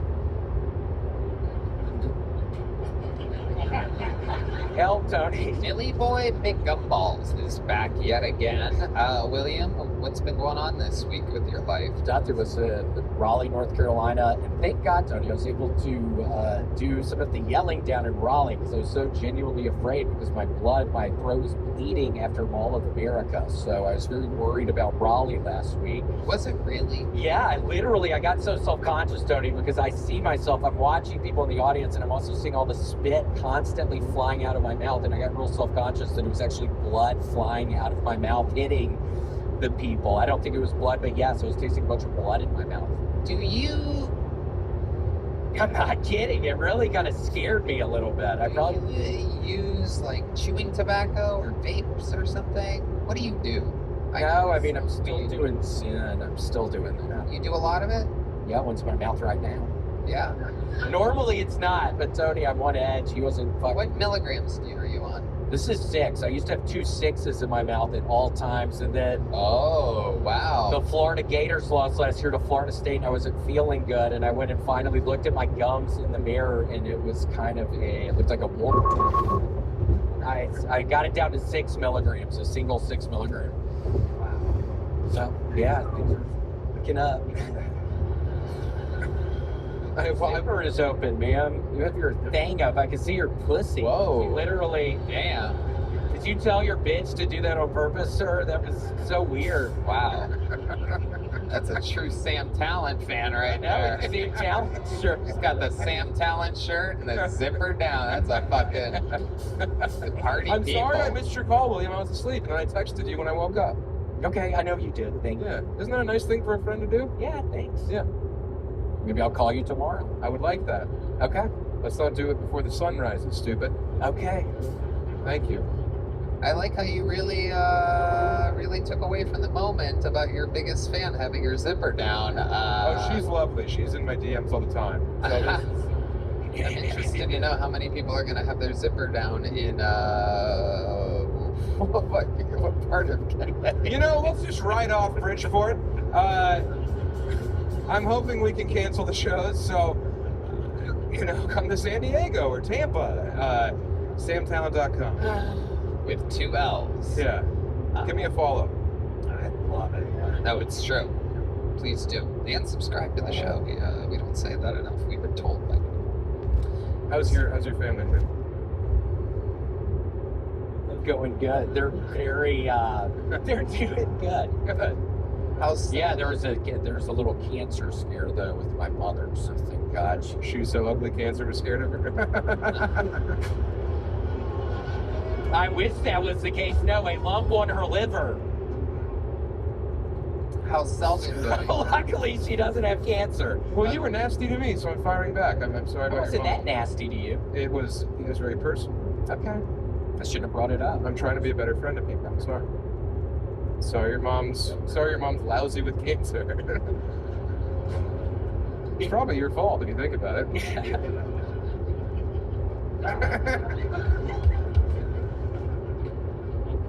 Is this true, William? Yeah. It's my fault. It's all my fault. She got fucking liver cancer, and now I'm gonna have to deal with that for the rest. You agree, Red Dan? No, I don't. The last time I checked, it seemed completely fine. Ooh. You checked her for cancer? No, I checked her liver. Dude, shut up, dumbass. Don't come at me like that. Don't come at me like that. I get it. You're actually kind of funny tonight. It doesn't normally happen. It really is. I don't know what is going on. What are you have vitamins in your vape pen or something? What's going on tonight? Are you on Alpha Brain? Did you put a little Alpha Brain in your morning ice cream today? Your morning ice cream. Morning ice cream. We ran out of milk for the coffee. It's incredible. William, look at this guy. Wait, which one? That is, look at this guy right here with the face. Yeah. He looks weird. Strange. What nationality are you, sir? Are you Native American or what is your nationality? Mixed white. Different types of white. Well, you just used to call that white when I was a child. Yeah. Mixed white. Huh. Different types of white. He's from Connecticut? Oh my God, you can't make it up, folks. Imagine a whole audience filled with people that look like that with their zippers down in Bridgeport, Connecticut. Guaranteed, even the Thursday will sell out after this. I believe in miracles. Yes. There's not a person that lives within 45 minutes of Bridgeport that's going to be able to miss that show. Well, yeah, but they're probably nodding off on drugs, so. Right. William, you're doing quite well. Everywhere I go, people say, William, it was great. Did you enjoy to work with? Yeah, it's been fun. Thank God. People have been generally laughing. it would be bad. I'd probably have to stop doing it if people stop laughing. So we'll see. Right this second, they're still laughing. So we'll see how long that can happen. I give it maybe a couple years. I think I got probably another couple good years at least. So we'll see. So come to see me because it's not going to be long until I really just stop doing it. So you're thinking about retiring? No, he's gonna have to stop and take care of his mom. This is true? I'll take care of Drew. Oh my goodness, you're gonna stop and take care of your mom? I might have to. She's only getting older, and I'm only getting older, and it's like, I don't know. You gotta go back. You gotta move back to Memphis. You're thinking about within the next 2 years retiring. You're gonna stop. Yeah, it's really taking it down a bit. You're gonna the road is. I thought you were. Wait, never gonna stop. I never gonna stop. Oh my God. Oh my God. I was about to have a cue card for the first time in the show's history. I was about to go, you ain't never gonna stop. But I didn't have to do it. One more time for the great and powerful William Montgomery, ladies and gentlemen. He's done it again. Go see him on tour. Squarespace, Talkspace, Game Time, Shopify, ZipRecruiter. How loud can this place get for one of my favorite chemistry mixes, one of my favorite comedians, Sam Talent? The drawing from Ryan J. Ebelt is in. It's literally cool as fuck. Oh my God. Yeah, we're gonna have to get you a framed print of that. That's one of the all-time fucking greats right there.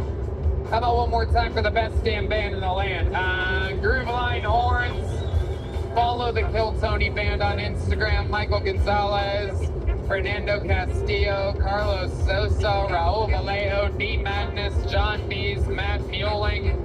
A lot of fun stuff coming up, a lot of fun announcements, a lot of big stuff happening in our little universe. Red Band, anything you want to say? Yeah, check out the Sunset Strip, ATMs.com. How about an extra big hand for a hot episode tonight? Brian Red Band, everybody. Unbelievable. You would have thought he worked in the comedy business if this was the first episode you saw tonight. Sam, anything you want to say? Subscribe to my YouTube, and I'm so grateful to be part of the Kill Tony. Thank you. Thank you. We love you all. God bless America. Thank you. Good night.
Coming to you live from Vulcan Gas Company here in Austin, Texas, for a brand new episode of Kill Tony. Get up for Tony Hinchcliffe! Come on, you guys gotta make more noise than that. You ready to do this fucking shit tonight or what? Yeah! Happy Monday! Monday, y'all. You're at the #1 live podcast in the world. How about a hand for my buddy Brian? Hey. And everyone. And how about a hand for this goddamn band, huh? That's the Kill Tony Band, brought to you by Screwball Peanut Butter Whiskey. This is another live episode of Kill Tony. Got a fucking hot crowd here tonight. Looking good. Brought to you by the Yellow Rose and the Red Rose, the two best strip clubs in the world. Just so happen to be here in Austin, Texas. This show's brought to you by them. Blue North or vodka seltzer, as you see here on the stage. Order yourself one. Unbelievably delicious. CM Smokehouse cooked us food earlier. Hey, Yoni, what's the name of the sushi people? And Tare Sushi. Good luck spelling that. Yeah, it's T-A-R-A? Who gives a fuck? We'll figure it out. What is it? You know it? You know it? Okay. But you can hire them for catering if you have parties. They also have a food truck, I believe. Follow Yoni at Best Barbecue Show. Let's get this thing rolling. Before we start tonight's episode, here's a little bit more about the amazing sponsors that made tonight's episode available for you here, right now. Hey y'all, I gotta tell you, even though it's getting a lot cooler outside, especially here in Texas, cool weather makes it easier to miss the extreme signs of dehydration like overheating or perspiration, which means it's even more important to keep your body properly hydrated. Flu season is in full swing. Proper hydration and vitamins can help support a strong immune system. Making hydration a priority helps us feel healthier on a day-to-day basis and fuels us to be our highest potential. One stick of liquid IV and 16 ounces of water hydrates faster and more efficiently than water alone. We absolutely love it. We drink it every day. This is a product we really believe in. In fact, the record would show that we have been saying this since before this was an official sponsor of the show. Red Band, tell about your side of the story. Oh, I got great news. Cherry flavor is back. So is all the other delicious flavors. They have some of the best tasting flavors ever, like watermelon, strawberry, lemon, lime. And you're going to be enjoying a few extra drinks now that the holidays are approaching. So this is exactly what you need. Liquid IV hydrates faster and more efficiently than water alone. It contains 5 essential vitamins, more vitamin C than an orange, and more potassium than a banana. It's healthier than sugary sports drinks, has no artificial flavors or preservatives, and less sugar than an apple. It's made with clean ingredients. It's non-GMO. It's vegan and free of gluten, dairy, and soy. What makes Liquid IV so effective is their cellular transport technology, CTT. It's the optimal ratio of glucose, sodium, and potassium that delivers water and nutrients into the bloodstream fast. It's the perfect balance to help you hydrate more quickly and effectively than water alone. Liquid IV is on a mission to change the world. The company is donating 4 million servings in response to COVID-19. Products are being donated to hospitals, first responders, food banks, veterans, and active military. Liquid IV has donated over 11 million servings globally. That's right. Grab your favorite Liquid IV flavors nationwide at Walmart, or you can get 25% off when you go to liquidiv.com and use the code TONY at checkout. That's 25% off anything you order when you get better hydration today using promo code TONY at liquidiv.com. Yeah, my pubes are looking amazing because support for Kill Tony is brought to you by Manscaped, who is the best in men's below-the-belt grooming. Manscaped offers precision-engineered tools for your family jewels. They obsessed over their technology developments to provide you the best tools for your grooming experience. I absolutely love this stuff. It's classy, it's made for men, and I love it. My favorite thing is the new and improved Lawnmower 3.0. Their third-generation trimmer features a cutting-edge ceramic blade to reduce manscaping accidents. Millions of balls are about to be nick-free thanks to Manscaped's advanced skin-safe technology. Red Band? Manscaping accidents are finally a thing of the past. When I tell you this is premium, I mean premium. The battery will last up to 90 minutes, so you can take a longer shave. That's a long time. The water-resistant technology allows you to groom in the shower, which is really cool. One of the coolest features is the LED light, which illuminates your grooming area for a closer and more precise trimming. Wow. Do you use that LED light? Do you look under your belly at what you're doing down there? I can't see anything. They've also upgraded the 7,000 RPM motor with quiet stroke technology. And let's not forget about the charging stand. That's right. Show your mower off loud and proud, because this intelligently designed stand is a convenient charging dock powered by a USB. If you are listening to me speak right now, I want you to experience it firsthand for yourself. Trim that junk of yours. Get 20% off plus free shipping with the code KILLTONY at manscaped.com. Your balls will thank you. Get 20% off and free shipping with the code KILLTONY at manscaped.com. That's 20% off with free shipping at manscaped.com. Use the code KILLTONY. Your balls will thank you. That's right. They will wake you up in the middle of the night and they will thank you for purchasing. Manscaped.com. Use the code KILLTONY. Don't be an idiot. Trim your junk. Do it now. You guys ready to start tonight's episode or what? Very good. Then we shall. Every single week, I have one of the funniest comedians in the world to join me on this show. This week is no different. This is actually this guy's first time being on the panel, which is incredible because we have been working together for years and years. This guy moved here all the way from the Comedy Store in Los Angeles, Austin's own Dylan Sullivan, everybody. Here he is. The future right here, becoming the present. I'm the guy that introduced you to Tim Dillon, to Shane Gillis. This is one of those moments where you guys are going to learn about the ways of big, beautiful Dylan Sullivan. Hi, Dylan. Hey, Tony. Thanks for having me on, man. Your jolly fucking headed body. What a happy big little boy you are, huh? Man, I showered for this. I'm excited. Hell yeah, you are. This is my fucking little chunky nephew, Dylan Sullivan. Real Comedy Store guy, just like me, came up through the fucking ranks, and now he's here, killing it in Austin. There's a real fucking scene here. You can follow him on Instagram at Dylan Ray, S-U-L-L, all one word, Dylan, D-Y-L-A-N, Ray Salt. Are you liking the move here, Dylan? Oh, hell yeah. It's being alive again. It's great. Oh, yeah. Thanks for having me. Tell by the sweat on your forehead that you're loving it here, Dylan. It's great. This is always, so. So let's do this shit. Dylan is the guest tonight, and you guys know how it works. A bunch of people signed up before the show. There's a ton of names in this bucket. If I pull someone's name out, they get 60 seconds. You know their time is up, and you hear the sound of a kitten. That means they have to wrap it up then, or else they bring out the angry West Hollywood bear. And then afterwards, I interview them and find out more about their life, and we get to find out what's wacky about them. Are you guys ready to start this mamma jamma or what? Austin, I gotta ask you again. This is a real live podcast. You're here. You guys ready to do this fucking thing? There you go. That's what we need. Fucking energy.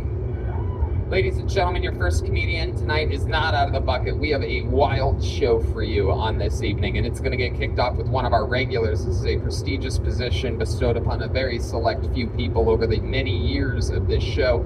This guy is the newest regular on Kill Tony, which means he writes and performs a brand new minute every single week. Austin's own Hans Kim is here, everybody. And the show begins 60 seconds uninterrupted by our very own Hans Kim. Hello. It's good to be here. I love it here in America. Like the coronavirus, I found you guys to be excellent hosts. I think it's kind of fucked up that the first thing that Asians did in America is to build railroads, and now you guys aren't even using that shit anymore. And you wonder why we're so bad at driving. I hate it when people who get acid thrown on their face. I just have a message for them. If you get acid thrown on your face, you don't have to show your face more now. Please do the normal amount of face showing. I used to think that LA Fitness was a Mexican gym because I thought it was pronounced La Fitness. You work out on a piñata. The treadmills have lawnmower handles. Yeah, that's it. Thank you. There it is. Exactly a minute, Hans Kim. You did it again. Thank you, Tony. You're welcome, Hans. I love it. I love this look tonight. This looks like some type of like you're a villain from an Asian Home Alone or something like that. Like you're sneaking in someone's house. Yeah, I want to steal their fortune cookies. Oh, you son of a bitch. He always brings it back to the Asian thing. I was going to say the soup's too hot, and you're like, whoa, whoa, whoa, whoa, whoa. Asian people love soup. We slurp it up. What? We slurp it up. That's right. Now you're Korean, South Korean, hopefully, right? Yes. And so what types of things do you guys eat during the holidays? On the New Year's, we eat tteokguk, which is like delicious. It's hard to describe. It's What like part a white. of what animal is that? Is that a bat? What is that exactly? It's sort of like breaded, but it's sort of like soft and like slimy bread. I don't know how to describe it. White bread. It's like this big, and it's like white and it's slimy. And Are you describing your penis right now, huh? Is that what's happening? You eat your own penis for the holidays. Do South Koreans have Christmas, or is it like a Hanukkah setup? What exactly do you guys do? You guys light off fireworks or something wacky? We pretend to be American, and we're like, we love America. Christmas, we're doing the Christmas thing too. Look at us. Do you do that like only when people are walking by and stuff, or do you do it all the time? I think it's now like a thing because it's like, oh look, it's the cool new thing. Like we're doing what the movies do. We're doing Christmas. Like I've done my last 2 Christmases have been Korean Christmases. Right, you do have a little Korean Christmas. It's a lot of what's that, soku, or a lot of drink. It's like soju, a lot of soju, and a lot of kimchi, and just a lot of vegetables and weird little plates, millions of plates. Soju is what I call the people that buy me cheap presents during the holidays. I go, that is soju. All right. Not that Jewish, but this so Jewish. Hans, what's been going on this week in your normal life? Tell us something good. I moved into a house. Hey, look at that!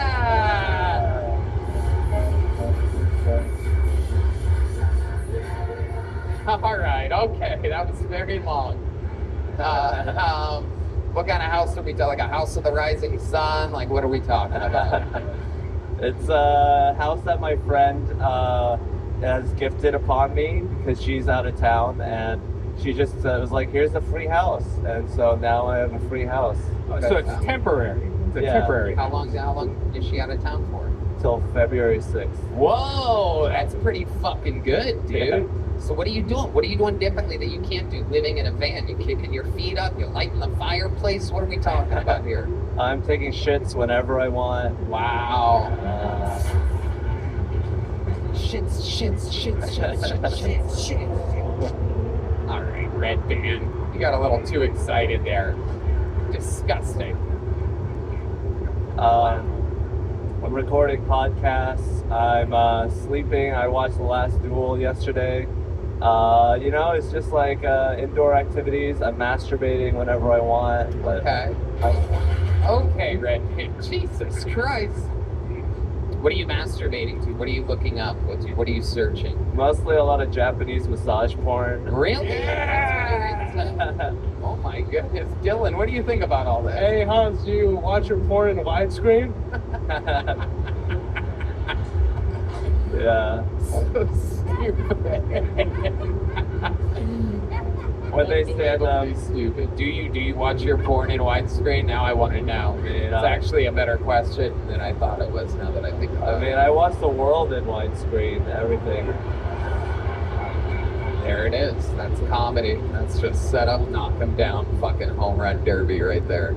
I love it. Now, when you watch porn, do your eyes automatically scramble the image back to what it actually looks like? Because you guys like to blur out private parts in the Asian porn world. I'm wondering if that's with those glasses that you're wearing too or something. Yeah, I see everything. I can see right through clothes. I'm looking at a lot of you ladies right now.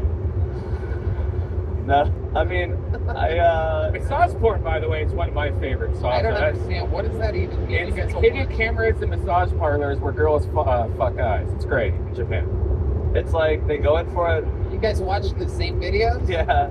Jesus. I'm never drinking soju. This is the road that it leads me down. They call me Yellow Band. Okay, alright. This is out of control. Hans, you're amazing. You're a fucking murder. Every single week, a brand new minute. Thank you for getting tonight's show started. There goes Hans Kim, everybody. I'm gonna go to this bucket now. Anything can happen. I mean, just a couple weeks ago, we met literally a mentally challenged guy from Canada who absolutely fucking destroyed. Could be a homeless person. Could be someone that had a perfect life and just comes up here and bombs for their first time ever. Anything can happen. And it's going to start. Well, actually, this guy's been on this show before. He's wild as fuck. Make some noise for Sturm Worm, everybody. This is the return of a wild character of the show's past. It'll be interesting to see what frame of mind he's in tonight. Sturm Worm. Here he comes.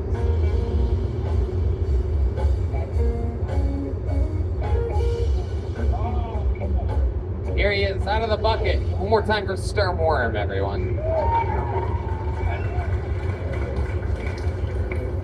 So it's looking like I'll be serving tables the rest of my fucking life.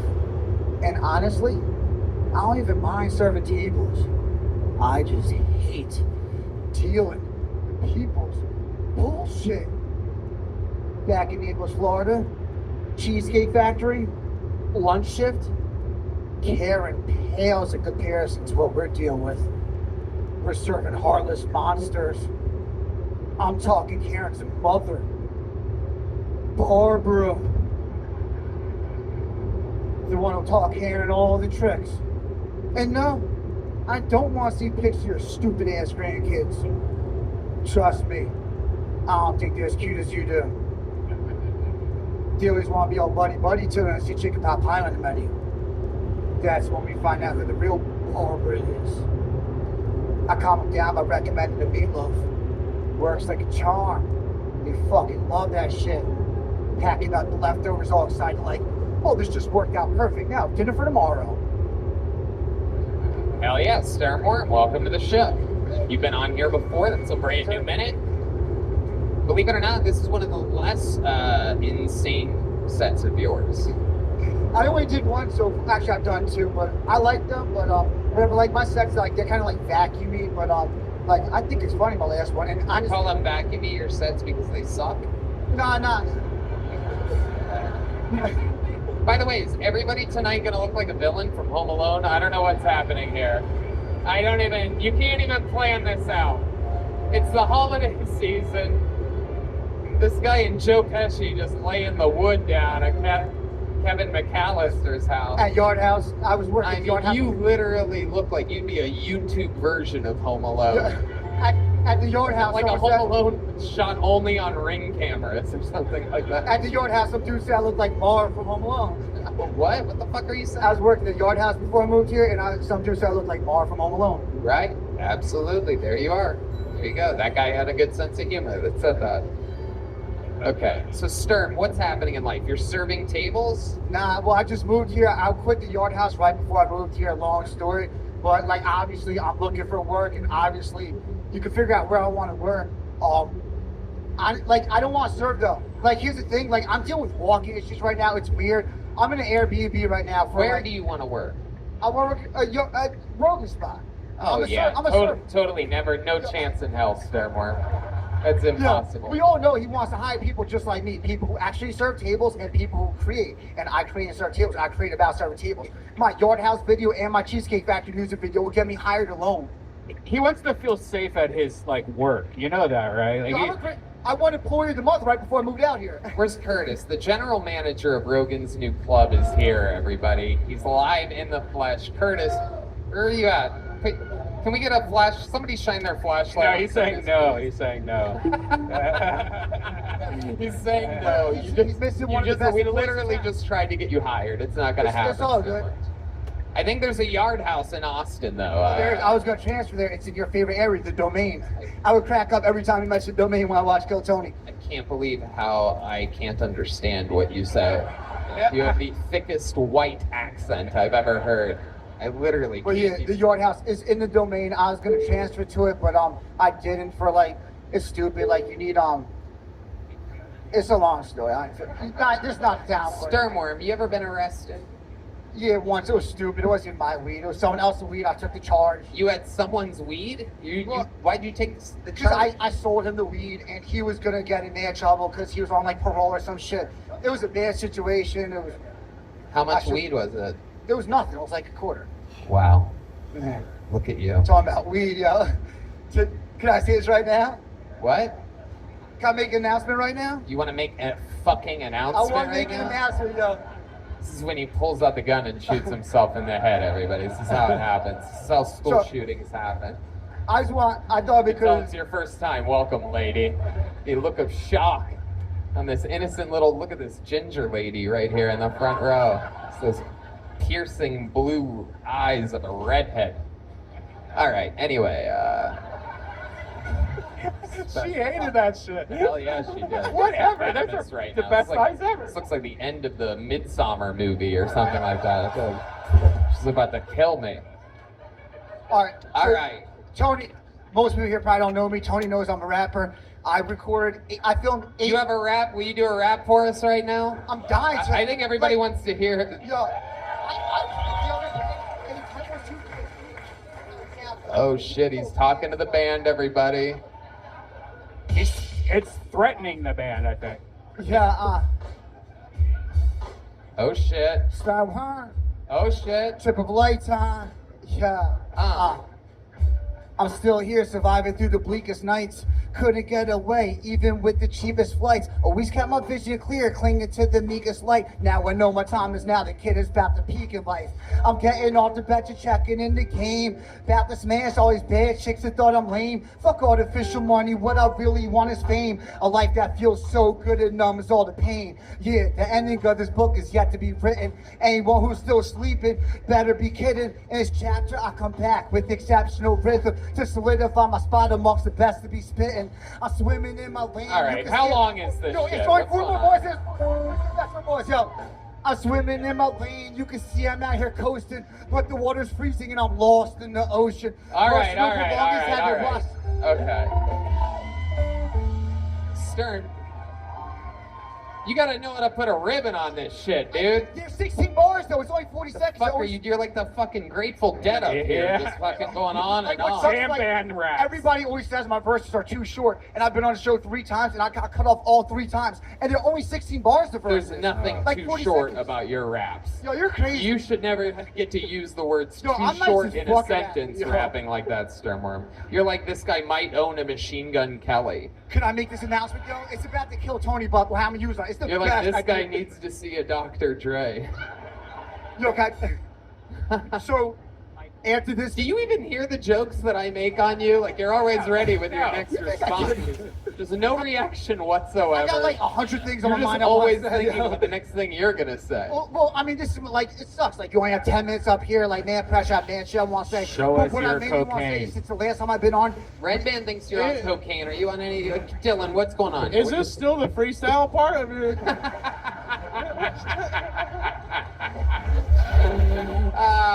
I gotta get this out of here. So, what are you on? Do you drink a lot of coffee? What is this? What is this energy? Be no, honest this with energy us. this is my moment, you know what I mean? And talk about my moment, yo. Yo. This moment. Did you hear that noise? All right, how about this? Why is that noise happening? Why is that noise happening This during is your... the best idea ever, you guys. Let Isn't me that get weird? it out. What's that? Nothing. All right. All right, Sturm. Congratulations. What? I What? have to get this out. What do you have to get out? After the last time I was on, I filmed 8 music videos. Put 4 of them out. I stashed 4 of them. I'm dropping one of them after this episode. Okay. 2 weeks for this moment. Okay. Stern Worm, Waiting on My Moment, official music video. Okay. And then tonight, I'm dropping Cannabis Commandments. Okay. Stern Worm, Cannabis Commandments. Go on YouTube. There you go. Stern These Worm, videos are crazy, yo. Crazy. S-T-E-R-M. Crazy music video. Worm. Hell yeah. We're having fun here tonight. Hell yeah. No, don't do it. Don't do it. All right, your next comedian goes by the name of Ray Chenevieve. Ray Chenevieve. Here he comes. Here comes Ray, everybody. Ooh, I like this circus music. Hey, one more time for Ray Chenevieve. So I learned yesterday drinking 2 5-hour energy drinks does not make a 10-hour energy drink.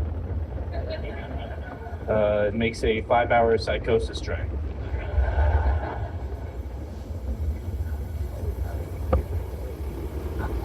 Plan B is a form of contraception. Then it's Plan C, shooting the bitch and yourself.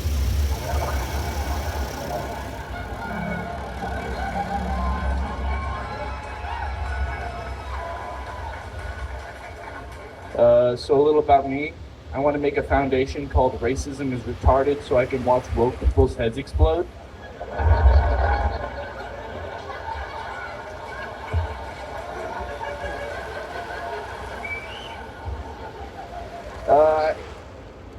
I like how Charles Darwin preached evolution but married his cousin.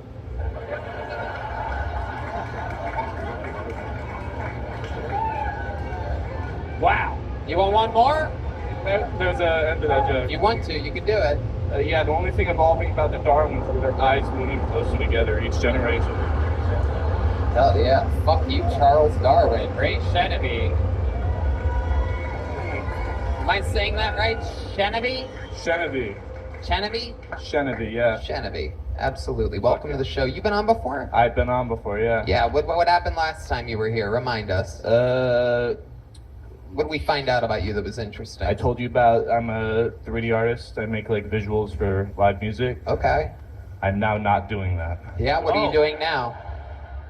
I'm an AV technician in a hotel. Wow. So what are you doing at that hotel, really? Fall from grace. I'm sorry? Mm-hmm. So you basically play videos at hotels? No, I like, it's like really, it sounds a lot more nice than it is. Uh-huh. I literally just tape power to like the floors in hotels for toasters and shit. Okay. It's pretty awful. I love that. Wow. I would have What guessed happened that. to the job? Well, I mean, it was like the 3D artist thing, it was freelance. I just got out of school, so I was trying to make it work, but I don't really like doing it anyway. I'd rather tape toasters. Dylan? Were you involved in that Travis Scott concert? Is that what it? I had to quit. What makes you think that?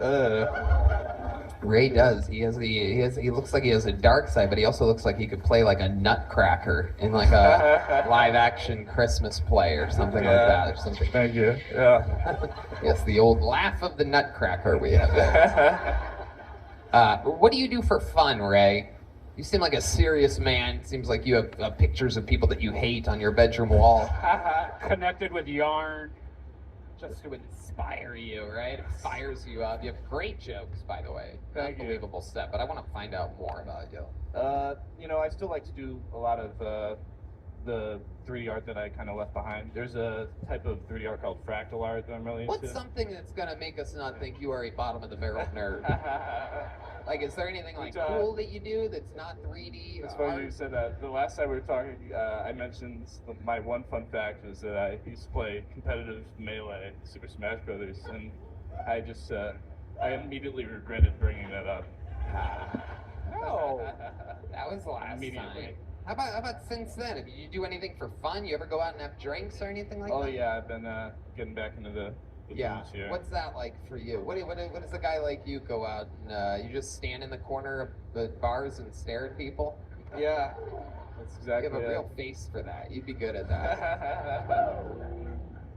Yeah, I mean, it's hard for me to relax a lot of the time. I like to write jokes, and being in those settings is nice for comedy. But sometimes when you're trying to do other creative things, like the 3D art, like I mentioned, it's like, Jeez, you just can't go 5 seconds without mentioning fucking 3D art, huh? Yeah. Jiminy Crickets, dude. Yeah. I love it. You have brilliant jokes. How long you been doing stand-up? 6 months. Wow, 6 months. Wow, that's very impressive, Ray. Very, very impressive. What's the longest set you've ever done? Well, I can do like an hour and 43 minutes on homeless people in Austin. Oh shit, look at that. But I can do like 10 minutes. If you want to do 5 minutes at the Secret Show Thursday. Whoa, look at that. You got booked on a real show, everybody. We're going to keep this fun train moving along. There goes Ray Chenevy, everybody. You have one of these yet, Ray? Have a joke book by the Great Bonsai. These are real handmade leather Texas fucking joke books made by a real fucking, what do they call those people that stuff animals? Yeah. Taxidermists. Yeah. Hell yeah. And if you want a custom one, you can go to his website. Bonezeye. An unbelievable artist. These books are cool as hell. So before we go back to the bucket, we have something special to do here. A couple months ago, I coincidentally, when I was pulling names out of the bucket, picked 2 absolutely morbidly obese men out of the bucket. And then I had the other one come back on stage while the other one was up, and I said, how about we do a little weight loss challenge? A month later, they weighed in, and they're back again for a 1 month update on their weight challenge. I present to you, come on up here, Trey Pack and Sam Hunter, everyone. Here they are. We're doing another weigh-in. Hello, my friends. Now, I'm going to tell you guys something. We've done one of these. We did one of these a month ago. Let me tell you, it was a fucking hit. I mean, it literally went 1,000 times better than anyone could have written it. Trey Pack there on the left weighed in originally at 396 pounds. And after a month of hard work, he ended up at 373 pounds, losing a total of 23 pounds. And Sam Hunter there on the right originally weighed in at 335 pounds. And then a month later, after a month of hard work, weighed in at 363 pounds. Literally, he swore to us that he was on a strict diet every day. He was furious after getting on the scale. He complained for weeks. And every time I would see him, he would just look at me and he would go, your scale is fucked up. And Swedish fish fell out of his pocket. Yeah, Swedish fish fell out of his pocket after the weigh-in. All right. Is the scale up here? Yoni, where are you at? What's going on? We need the scale and we need Yoni to read. He's got the camera. So first of all, let's check in and see how you guys feel. Hey, make sure you just make sure you set the scale so you know what I mean. So there's no controversy about this. Yeah, there won't be fucking controversy. They're both getting on the same scale. So Trey, tell us what you've been doing perhaps to help yourself lose more weight. You did really good last time. Yeah, but then Thanksgiving happened. And oh shit. I'm not very confident. I wasn't very confident last time, and we lost the weight. So it's kind of just been same old, lots of basketball, no soda, just normal stuff, man. Holy shit! All right, so let's see what happens here. It's been a month. Your last weigh-in was 373. Which was a massive weight loss. You lost 23 pounds. So 1 month later, 373, little drum roll here. And Yoni, what do you got? 389. Woo-hoo-hoo-hoo-hoo. Oh my God, you gotta love it. Now, we did get some information during the week that Yes, it's true. We actually, because of you guys getting semi-famous here on Kill Tony, people have been tagging Red Band and I when they see you guys at restaurants out. And literally, there was someone that tagged us in a video where it was you who just weighed in, Trey Pack, and you were eating a giant ice cream cone at a pizza shop. By yourself. And they actually got the picture from the outside. I don't think you even knew that it happened. Do you remember this? Yeah, I also got tagged in these. I have no shame. I was fat before I had that ice cream. I'll fix that. I also got tagged in those. What the fuck? I know. Dylan. I'm not sure it wasn't Dylan, to be honest with you. If I'm sitting here, then... It is perfect. Maybe we'll have Dylan weigh in after all you guys do. Might as well. I don't play you that guys shit. look like you're all here to audition for the same part. All right, now let's talk to the great Sam Hunter, who absolutely stole the show the last weigh-in by gaining an unprecedented almost 30 pounds in 30 days during a weight loss challenge. Sam, have you been doing anything differently this last month? I put in about a third of the effort this month. Okay. So I'm expecting to have gained anywhere between 70 and 90 pounds.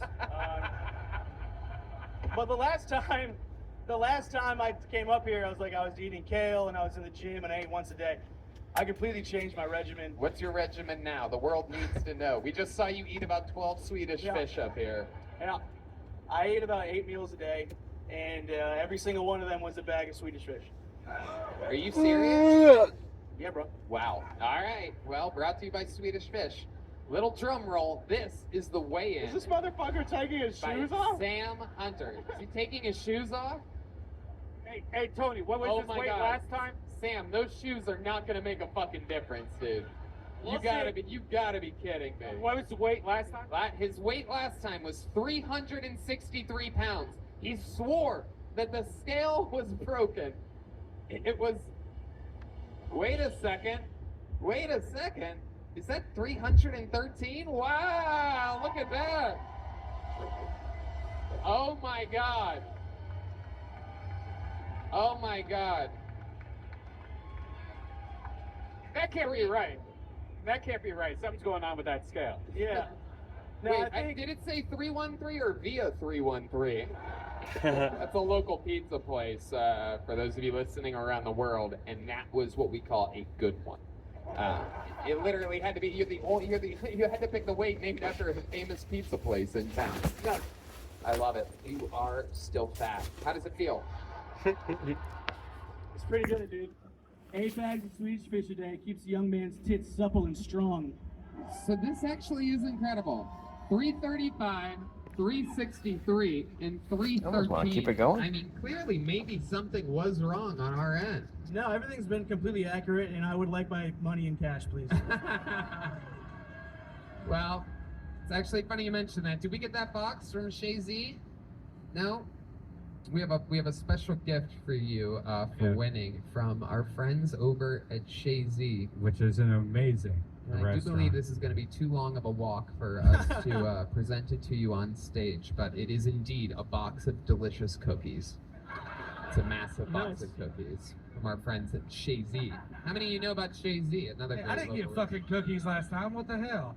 You guys can split the cookies. All right.